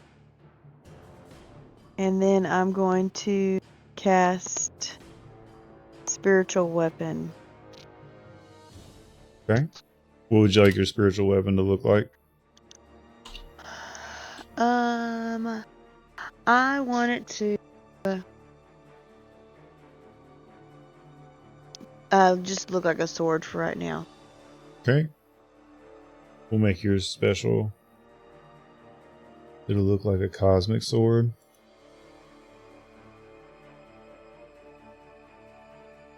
And then I'll give it player permission. And you can move it and do what you want with it. I'm gonna move it right. Oh, the roof keeps popping up. Okay. That's one right there in front of Ismark, correct? Yep, right here. Okay. I'm gonna put it right next to that girl right there. Okay. And then do I go ahead and try to hit it this round, or do I need to wait next round? I think you gotta wait because you casted Armor of Agathis, which would take your action, and then this one would take your bonus action, so you don't have anything left. Okay, then who is this? Who's the one in the black next to me? That's the call. Okay. And then the little one behind me? This is Zara, the Weavers. She's an older lady. She seems to be trembling in fear, and then this guy's on his knees and praying. I think I'm gonna just stay here for right now. Okay. Probably no. I'm gonna move just a little bit over here, and I think that's good. Okay. And I'm done. Elion.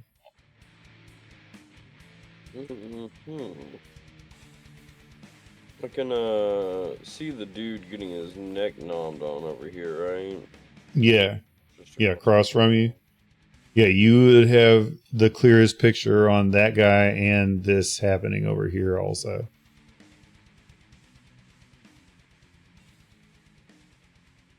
what's happening over there? Oh, yes. That's the preacher about to get.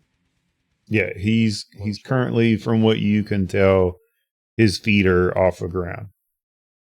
Okay. Damn.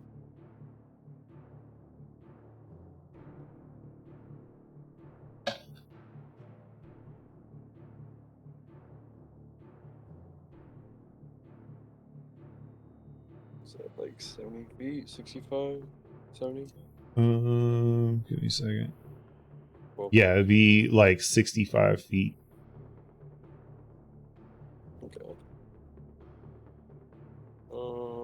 I can see the thing holding him, right? Yes. I'm gonna hit it with a guiding bolt. Second Hell level. yeah. As I hoped you would. What's that, 16 to hit? It hits. Nice. That's 25 radiant damage. Oh, shit. I rolled hot. Yeah, you did. Way better than Hunter did. Get fucked, Hunter. Yeah. Damn. I had D6s and I got 5, 5, 5, 4, and 6, dude. Yeah, dude. Damn, you did 25 with how many D6s? 5d6. Damn, dude. Yeah, I rolled fucking That's hot, crazy. man. Yeah, dude, imagine. Hunter rolled 8d8 and got 32. Get fucked, Hunter. 38. Oh, 38, yeah, whatever. Still get fucked. 6 makes a difference, dude. All right, what else you want to do, Brett? I think I will cast my spiritual weapon Okay. as well. So he takes that damage and like, oh shit, I was supposed to be doing resistances. Oh well. He takes that damage and gives a loud yell, but he doesn't drop the father. Yeah, fuck it. I'm gonna cast my spiritual weapon next to him. Okay. What would you like your spiritual weapon to look like? We'll do a hammer. Okay. I don't know where you want it, so I'm just going to put it here, and then I'm going to give you player perms. Yeah, perfect. And then as long as it's, you know what I mean? As long as it's whatever distance away from you that it needs to be within, you know, do your Yeah, thing. so I'll move up a bit. We'll say to this pillar, Okay. this pew, and then I'll cast it. That's within 60 feet, and that should be plenty there. Yeah, yeah. Yeah, that's pretty much all your movement right there, but you're within it. Okay. And does that end your turn? I believe when you cast spiritual weapon, you make a melee attack with it. Do you? Yeah, when you cast a spell, you make a melee spell attack against a creature within 5 feet of the weapon. Oh, okay. All right. Well, then Kaylee And needs to make then- one too. Okay, yeah, I thought I heard y'all say something about that, but I was reading up on something. Okay. Yeah, I thought it used a specific type of action. That It's your hits. bonus action on every turn after it. Oh, got you. To Okay. swing with it. Well, then does that mean it takes an action to cast it? It's a bonus action to cast it. Okay. Okay. All right. Well, then, yeah, Irina, that hits. Go ahead and roll damage. I think it was a 23. Let me look back on the. Oof. It was something. 20 something. That was the damage of it, or that was the attack No, roll? to hit. Oh, yeah, yeah, yeah. 20. It hit. You just gotta roll damage. 6 points. Okay. Yeah, I rolled a 13 to hit. Okay. Yeah. What was that? Misses actually. Okay. Yeah, cool. It's up, and that will be my turn. Okay. The this lady right here is going to disengage. She starts climbing up the wall, just like way up the wall. She's gonna be probably about 30 feet in the air. Okay. We'll Oh, go she to. passed like that save that kept her close to Than. It's got to be within 30 feet. But no, she did Oh. not. She did not pass it. I thought Didn't I- they had to stay within 10 feet of him. Is it 10? Just anything within 30 feet of him that he could cast it on. Oh, got you. And I thought the afflicted creature had to stay within 10 feet of him. I could be Is wrong. it? Is it 10? That might be Command Duel. The other one I have. Let me double check. So- Yeah, read it. It's not this one. Where is it? Spells. No. Before you go to Uh, creature B, you said creature C disengages. Yeah. Didn't I just take the Sentinel spell? Yeah. So you'll Or get. feet. Yeah. Yeah. If that's the one you picked, then yes, you'll get a chance to roll attack of that's 30 opportunity. feet, Brett. Oh, okay. For champion challenge, I think you're thinking of compelled duel, which I believe compelled duel is just one target. Champion Yeah. challenge is like So do I roll Bunch. that now or at the start of my turn? No, you'd roll it now because Okay. it's an attack of opportunity, like a free attack. 19 to hit. Yeah, that hits. 5 damage. Okay. And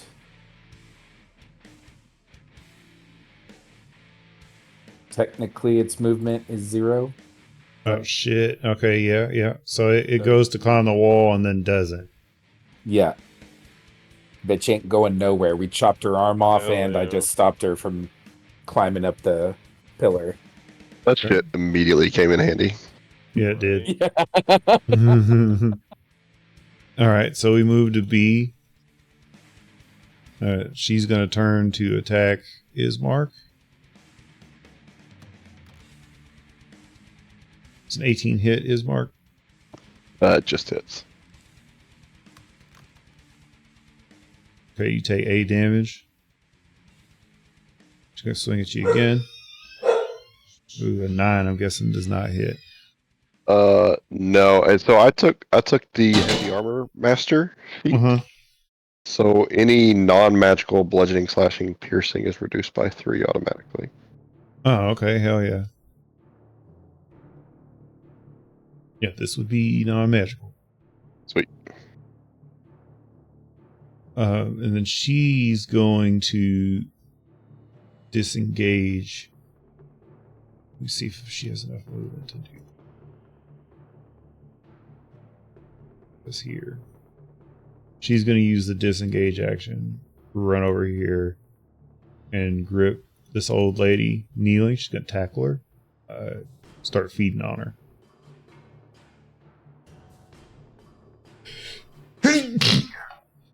bless you. Thank you. We move to this guy here. He's got the father by just a second here. I gotta.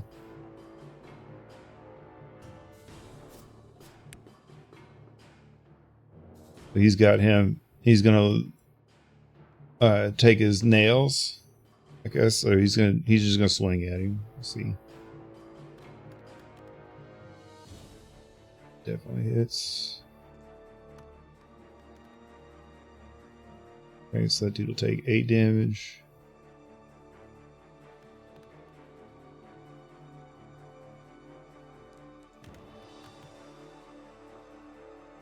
Take another 9, so 17 total. Or this roll, I'm just getting the dice back together. Okay. Then we go to D. Who is still feeding on old Yavik here. And so we go to Ismark.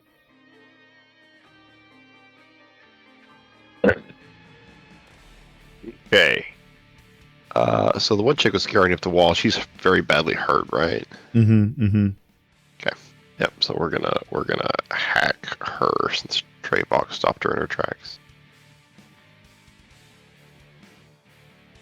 22 to hit. That hits.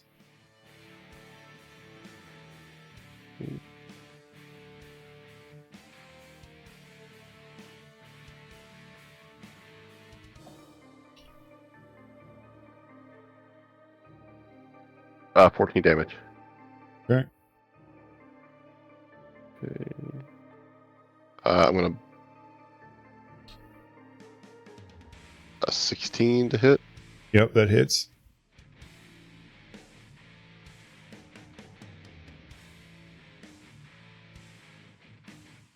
Okay. You notice with this sword, Mm-hmm. this sword cuts through this woman like a hot knife through butter. It seems to be wildly more effective at cleaving through flesh than your other. So much so that when you take the second swing with it, you cut her just beneath her rib cage, almost completely in two. And she falls over onto the ground and starts to bleed out. When that happens, every other vampire in there that isn't Anastasia makes this weird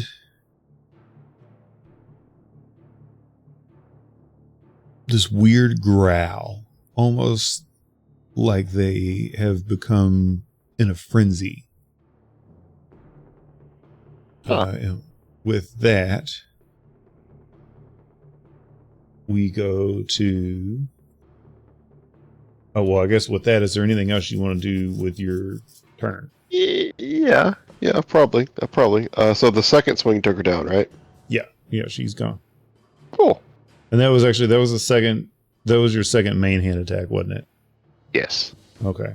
Well, save that description I just gave you for the next attack you make with your offhand. Okay. All right. I'm confused. But that's fine.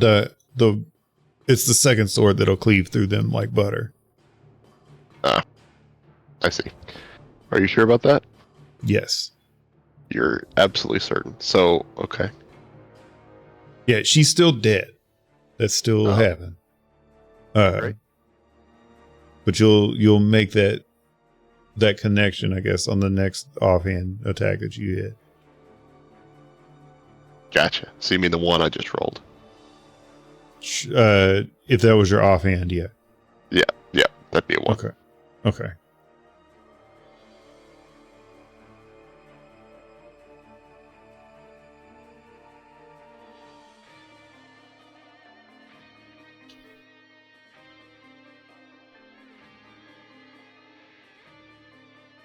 But yeah, I guess that's my turn.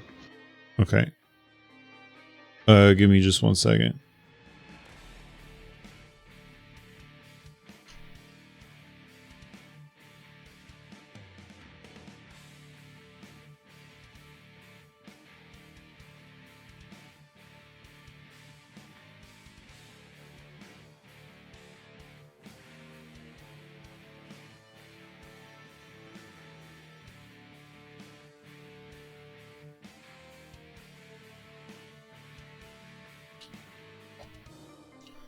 Okie dokie.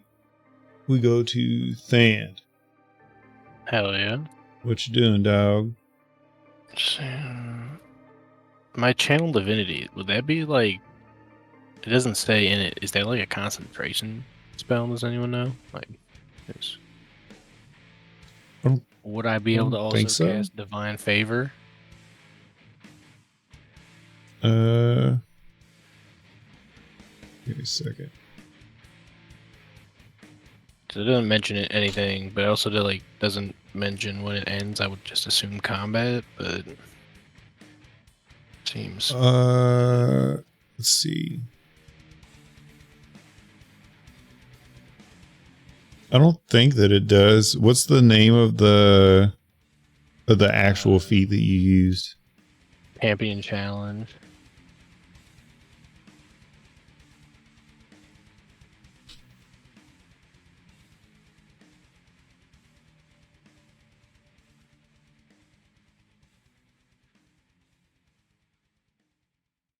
Yeah, no, it's just until end of combat, I'm guessing. Hell yeah. Then in that case, I will cast. Yeah, it says this effect ends on the creature if you are incapacitated or die, or if the creature is more than 30 feet away from you. All right, I'll do actually, yeah, why not? We'll do it. I'll cast Divine Favor on myself, Okay. just at level 1. So, what that do? I get an extra D4 radiant damage on hit. Okay. Hell yeah. That's an action, so I don't think I can really do anything else. I don't want Okay. a vampire in front of me, so I don't want to move. Is Divine Favor an action or bonus action? Say again. Is it a bonus action or an action? I think it might be a That's a bonus action. spell. Yeah, I think it might be a Divine. bonus action. Yeah, it is a bonus action. Oh. He's right. You are correct. Hell yeah. Okay, then no, this lady's getting it. Okay.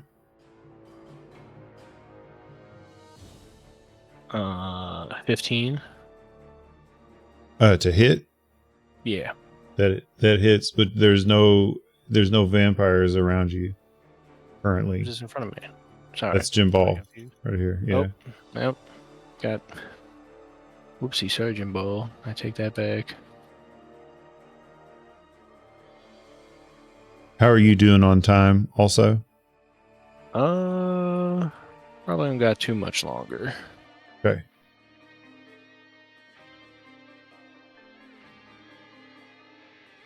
I can't even see where the nearest fucking This one right here. is. Sorry. Thank you. Sorry. Mm-hmm. I'm blind. I'm moving over and attacking her. Okay. So 16. That hits. Okay.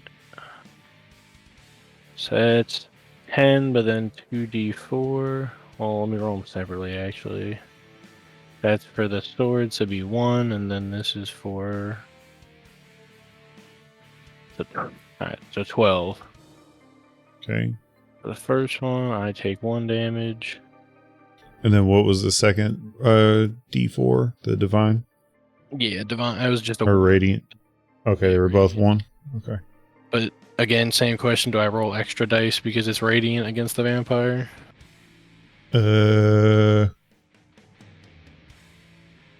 It doesn't state that they have vulnerabilities, but yeah, I would assume so. I mean, they have sunlight hypersensitivity, so yes, it would make sense that they would take double divine Hell yeah. or double radiant, excuse me. So yeah, go ahead and roll that again. Okay. Hell yeah. So that'd be 16 total. And then I'm doing it all over again. 16 to hit again. Yeah, that hits. Okay. That's a nat 1, so 5. And then here's the fucking party stick. That's 2. And double radiant. That's 2. So God total, damn, bro. it would be 9. You just rolled fucking a D8. 25 in total. Yeah, 25 in total. Okay. Is there That's- anything else you want to do? Nah, that's it. Okay. Trayvok.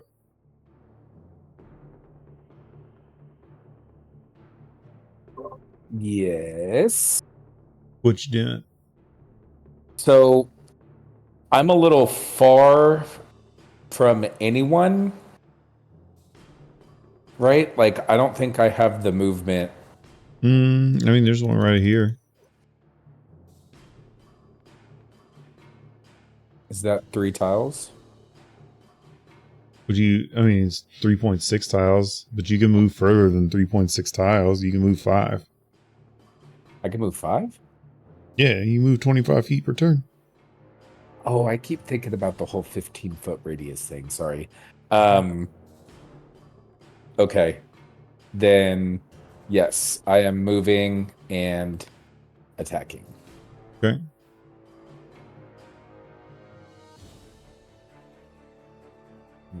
Is attack. Natural 20. No, nice. Yeah, that definitely hits.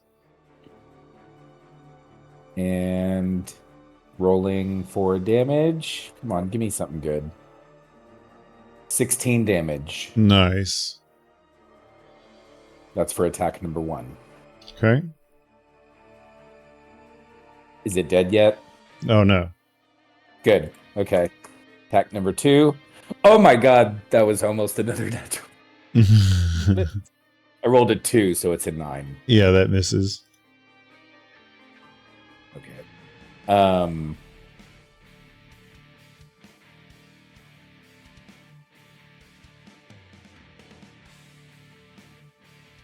So I just want to read here to make sure. When a creature within 5 feet makes a melee attack against a target that's not me, I can use my reaction to make a melee weapon attack. Do I have to declare my reaction now? No. It'll just be like, so if she turns to attack Thand, you could be like, I'm going to use my reaction and interrupt or whatever to make an attack. Okay, because I think that ends my turn for now. Because I don't, and I mean, unless, I might as well use my bonus action to bring out Baron Okay. and have Baron place to the right of Elion. Here, I will. Oh yeah. You can move him wherever as long as it's within wherever it needs to be, because Elion's a pretty good ways away. I'm Or sorry. do you mean Thand? Okay. I meant Thand, yeah. Okay. So, yeah, like that. Okay.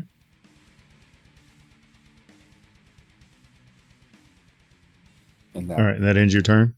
Okay. Irina.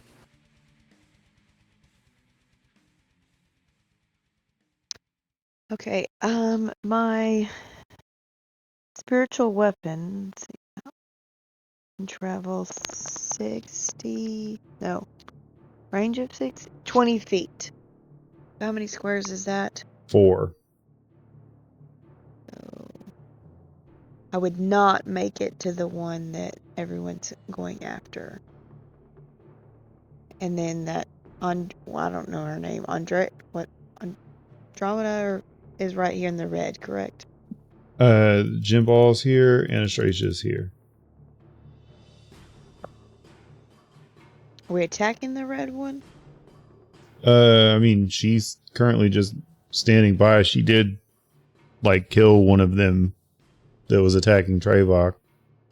Don't touch my man. Yeah, she like insta-killed the one that was right in front of me and has just been standing by watching ever since. Okay. Then I won't touch your girlfriend. All right, new plan. We lure all the other vampires into attacking Trevok, so she'll just kill them. Yeah. So 1, 2,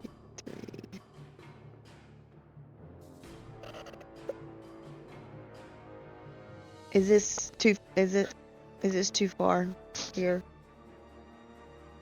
That's like 3.5 tiles. No, it wouldn't be too far.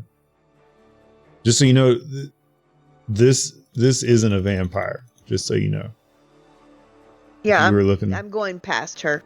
Oh, okay. I was heading towards the other, going around her, so I wasn't Gotcha. going to attack her. But because the one by itself is correct. This one right here, yes. Yeah. Okay, that's where I was heading. Oh, okay. So I can move just a little bit more right there, correct? Mm-hmm. Okay, so I'll leave. It can't do double movement, correct? I don't think so. No. Okay, so then I'll just stay there.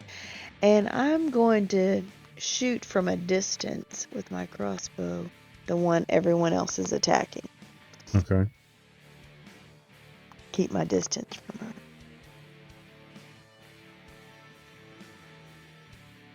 Natural 20 for Nice. 24. Yep, that hits.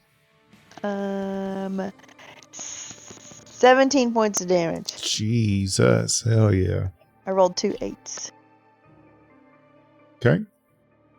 Is there anything else? No, I think that's all I can do. Okay. At the end of your turn, she's going to turn into a bat and take off. It'll be that same orange bat you saw earlier. We go to... So wait, you just attacked Anastasia? No. She attacked this one, the bee vampire. Oh, I gotcha. Okay. She was moving the spiritual weapon over to, like, posture and attack. But Anastasia just took off. Elion, it's your turn, brother. I am going to do what I did last turn, but with a 3rd level guiding bolt. Oh, Towards shit. the man with the with your father in his hand. Okay. Come on, baby. That's a 18 to hit. That definitely hits. Wouldn't you get that with advantage also? Or is that melee attack? Huh? The guiding bolt gives advantage for something, but I think it's the next melee attack. I'm not sure if it's the next melee attack or just the next attack. Clarify that first, because you'll get the chance if you have advantage to roll again to see if it crits. The next attack roll rating against. Okay, yeah, it's just the next attack roll. Okay, I mean, yeah, you have to make a spell attack, so that would count. No one's attacked him since, so go ahead and roll it again. Valid. Okay, that was a 1, so we'll stick with 18. Yeah, we were fishing for a 5%er, dude. It's fine. That'll be 22 radiant damage. God damn. Okay. And did you double that already or We were no? talking about doubling dice earlier. I didn't. That's just 66 base damage. God damn. All right. Boom. He erupts in flames, tosses the priest back. He slides on his back on the floor. He's gasping for air. May help smite thee, evil swine! As I bring the hammer down on him for my bonus action. All right, go ahead and swing it. Is he Fuck yeah, bro. actually prone? Oh, he's not. The priest is, not the thing. Okay. Not the vampire. That hits. Oh man, that's 5 force Okay. damage. And like I said earlier too, that wasn't the double damage on the radiant. I don't know if you rolled for that or not. I included it on this one, yeah. Okay, cool. Alright, yeah. And that'd be 5 force damage. Okay. He's not looking super hot either. That will be my turn. Okay. Let me ask you this. How's everybody's time looking? Because we're about hitting it, and we're at the top of the turn order. Do y'all want to run through one more round? Do you want to call it here? How do we want to do this? Yeah. I'm good for another round, unless there's any objections. Hunter. Why not? Okay. Okay. All right. So she'll stop feeding on this lady here. She's gonna turn and attack Trevok.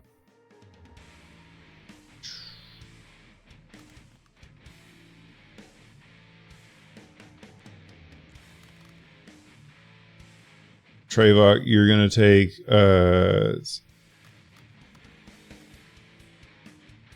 you're gonna take 17 points of damage. Damn. Okay.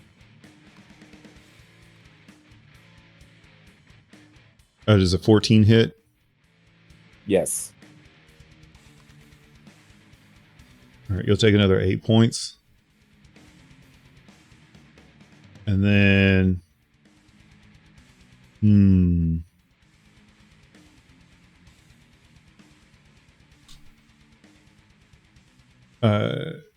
that'll end her turn.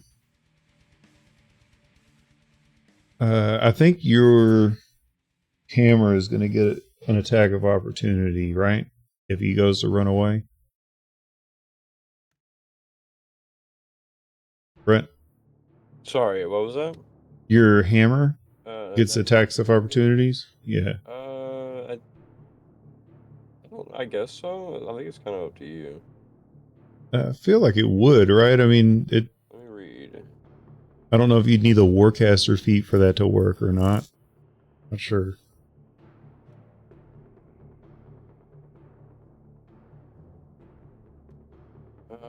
It doesn't. Oh. Yeah. It doesn't say. It just says you can use your bonus action to attack a creature within. Oh, okay. I mean, I guess if that's all it says, then no. Yeah, I say I don't think it's technically like an extra person on the field per se. Yeah, gotcha. All right, well, he's gonna Exception of me. take off running, climb up the wall, and he's gonna jump into this confession booth.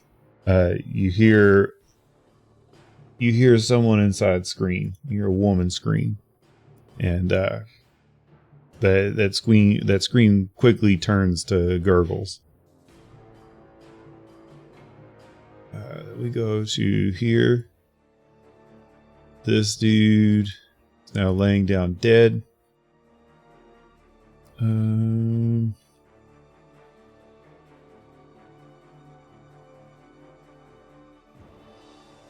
She's going to climb up this spire here, and will be roughly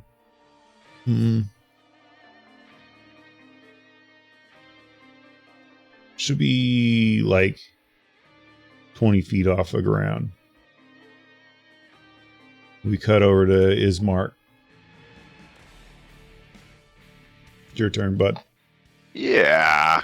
Which one? So the one that had the priest no longer has a hold of him, or No, so the one that had the priest dashed off into this confessional booth where someone was hiding. And based on the auditory responses that you got, he is in there eating someone. oh, okay, fine. All right. I'll make my way towards the nearest one then. Okay, that would be this one here. To the right. Yep. Yeah. Over there. A little further. Yeah. Cool.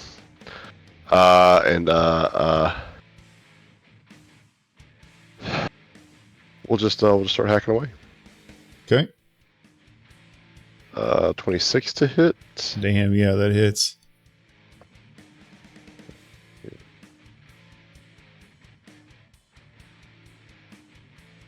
Uh, 10 damage. Roll a lot of 10s for damage here. Okay. All right. 23 to hit. God damn, yeah, that hits too. Do we get another 10? Yeah. That's crazy. Yeah, I'm rolling some D&D Beyond. I'm not even like, you can't cheat. Yeah, no, I'm watching it. Yeah, I'm watching it. All right, bonus action with the offhand. 15 to hit. Golly, yeah, that hits. 10 damage. Holy shit. Dude. Nothing if not consistent. Hell yeah. That's crazy. They still standing? Yes. Yeah, they're not looking very well, though. All right. Give it a 10. A 10. A fucking 10. 10. Go. Goddamn Let's Billy go. Gar. All right. Letting the bloodlust kind of fill me. I'm gonna action surge. Yeah, yes. 22 to hit.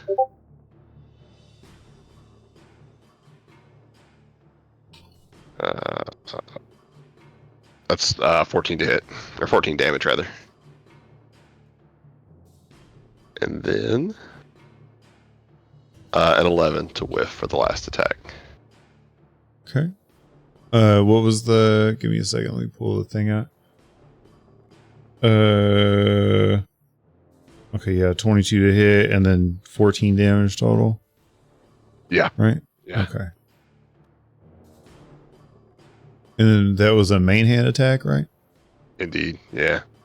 Okay. And I'm just kind of like breathing hard and chest kind of heaving with excitement, and that's my turn. Okay.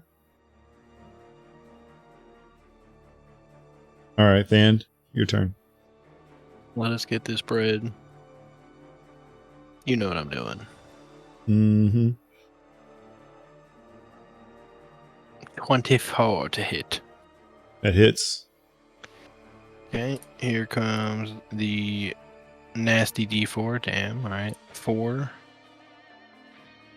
Okay. I didn't even roll my D. Yeah, I didn't even roll. You roll your divine or whatever your radiant damage. Well, I hadn't even rolled the regular sword damage. I was like, Oh, what shit. am I adding there? I was like, what am I adding the 4 to? Looked up. Huh, nothing. Okay. So 13, and then the 2 radiant. 6.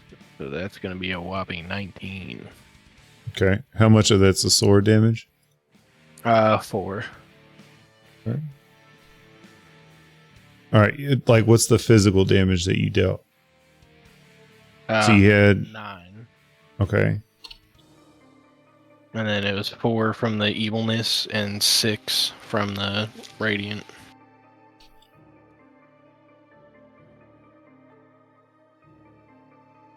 Okay. Yeah, sorry. They got resistances to certain things, so I have to kind of break it up so I know what's what. They have resistances and vulnerabilities to certain things. Okay, is there anything else you want to do? Doing it again. Okay. 23 to hit. That hits. Okay, base is going to be an 11 plus. If it's 12, I take 1 damage. And then 2d4. Bam. What did I get? 5. So it's going to be 17. She erupts in flames and quickly falls to the ground and turns to ash as the fire snuffs out. Hell yeah. She's dead also. That will be my turn. Okay. Go to Trayvok. So we still got more people to save, right? Oh yeah. Do you want to roll a perception check?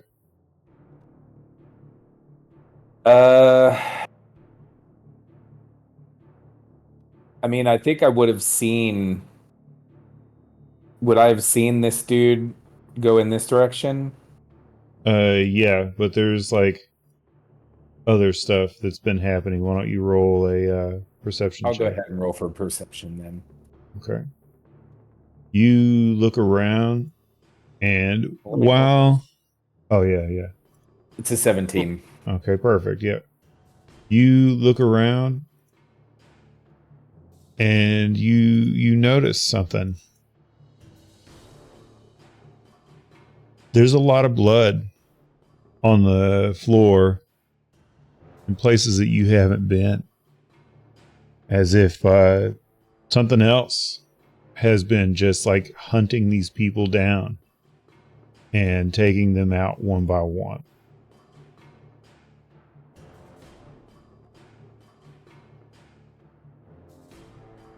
Give me 1 second here. Let's do this.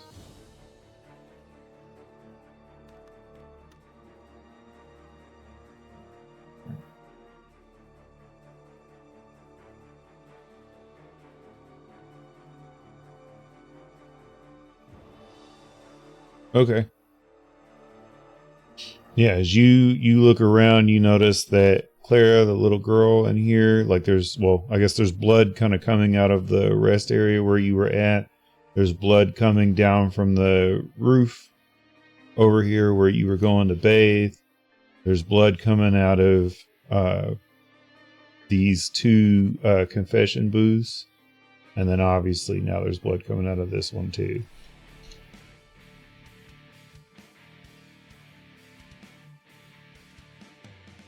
Is there anything else you want to do with your turn?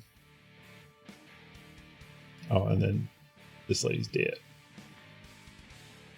Ah, man.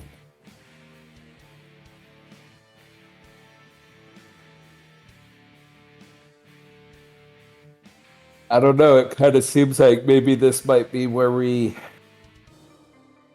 cut our losses again and run. I mean, for all intents and purposes, Everyone's being eaten around us. Like, what? we killed 2 of them, but Yeah. But the as far as imminent threats go, at least what they've shown, you know of 2. The voice did declare this is the feast of Saint Andros.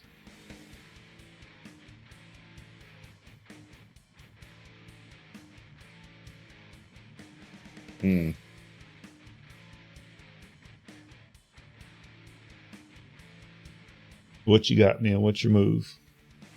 I don't know. I think we've been set up, fed to the lions.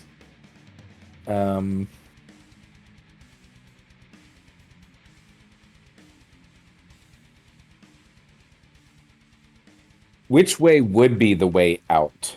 Like, is this a way out over here? Does that look like it could be a way out? This takes you to the cemetery. This is the door that they were coming in from, leads you back to town. Or I guess the city would be like not far out this door. There'd be like a short driveway or whatever you would call it, like a short pathway, and then you'd be in the streets. I don't know. I just don't know how much fight we have. I'm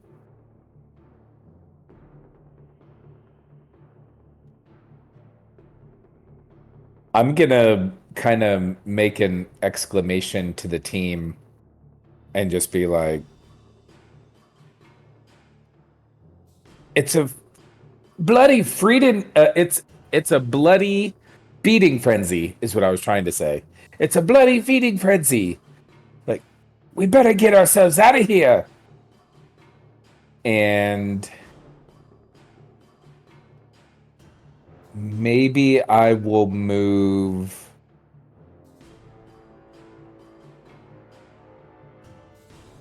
Let's see. How far is that?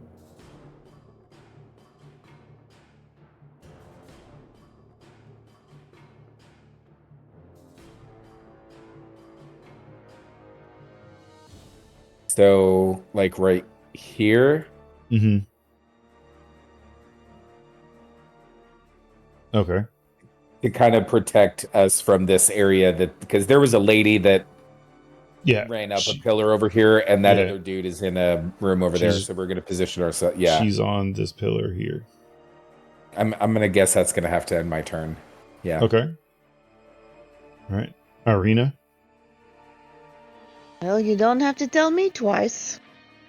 And I'm probably just gonna follow him along. Definitely, I want to watch and see. I would like to know where that bat lady went. Do I see where she went? You can roll a perception check.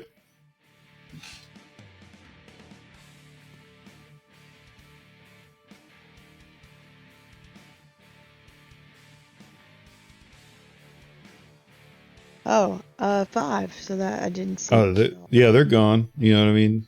You don't see them anywhere. Yeah, her bat is so tiny. It's like a flea. I'm definitely fine with getting out of here. And I trust that. Should we do like a group consensus if we're all going to disengage and head out?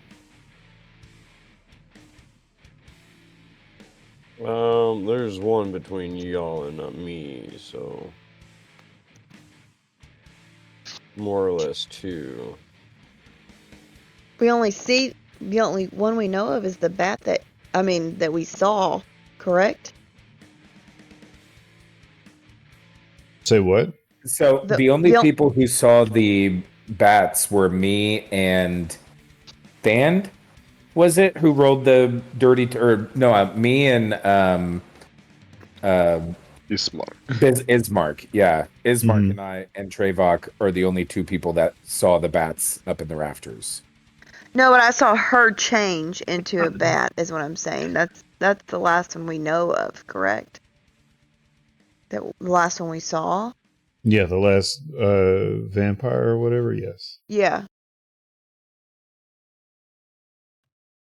Yeah, but there was another bat.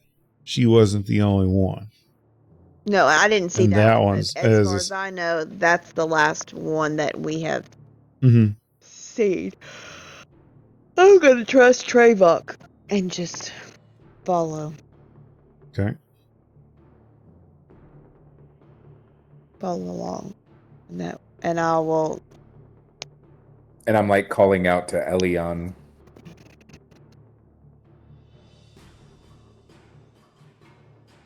Yeah, he'll turn around. Okay. Does that end your turn, Irina? Yes. Okay. You hearing the calls, he'll turn and see the group forming. Do I see this one? What's your passive perception? 17. Yeah, probably. She's not trying to stealth or anything. She's just not on the ground. Yeah, I'm just gonna let it rip tater chip. Smoker. With a... fuck it. Let's hit it with the level 2 guiding bolt again. Okay. Ooh, that's a 14. Oh man, that misses. Rough. My bonus action, I can move my weapon like 30 feet or 20 feet. 20 feet. Mm-hmm. So I guess Yeah, I'll mind you, move she's that. about that far up off the ground currently. Yeah, I'm not gonna get anywhere closer with it. Yeah, we're gonna do like 4 tiles. Fuck. I'll move it 4 tiles closer to the area where that fucking Okay. vampire's eating the person in the booth. And then I will move myself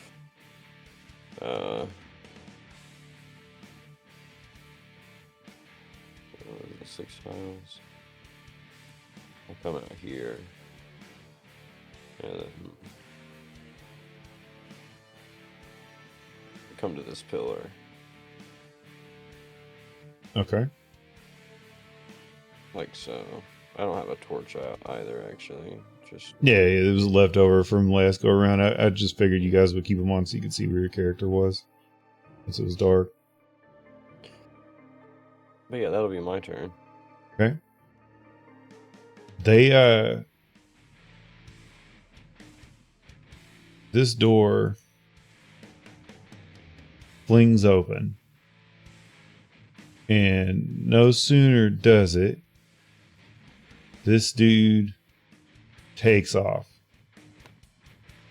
Not only that, she begins to jump from pillar to pillar down, and then she takes off. They both take off into the night.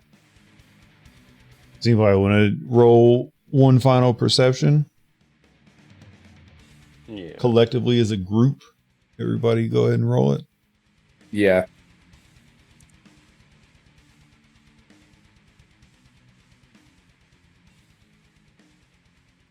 Nine. 17. Okay. You guys quickly take like a defensive position right as you're getting ready to storm out. You realize other than a few gasping breaths, it's quiet. After a long moment, Elion, you hear a small voice of an old man call out to you, and he's like, "Are they all gone? Is it safe to come out?" I'll peek out from around the pillar. Maybe. You'd see him right here. Oh, that guy. Never mind. Yeah. Maybe. I think so. 1 second, we end the music.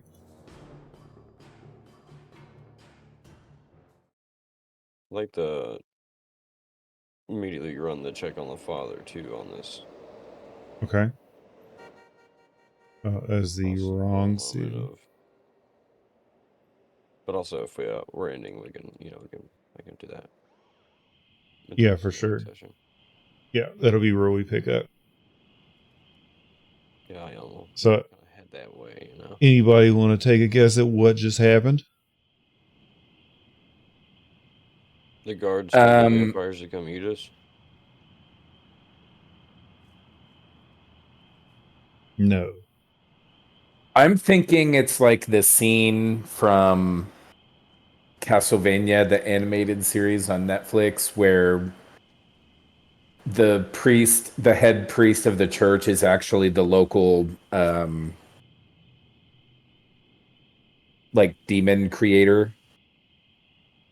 Because anyways, I kind of think, were we set up to be feasted upon? Is that what the feast was all about? I can't tell you that right now, but I would say, given what you've got on hand, probably not. But considering Travox low intelligence, Low intelligence. that could be a fun one to role play for sure. So stick Okay. with that one. Like, they're trying to eat us. I mean, literally, but yeah, I can see that being Trayvon's thing. Okay. But yeah, no, I got no clue. All right. Well then, yeah, we'll I'll have some stuff before we have next session prepared, and then you'll get it, I guess, next session. So I'll catch you guys in a week. All right, Yeah, thanks. later. See you guys. GG. Bye Yeah, bye. enjoy it. GG's. Good job, guys.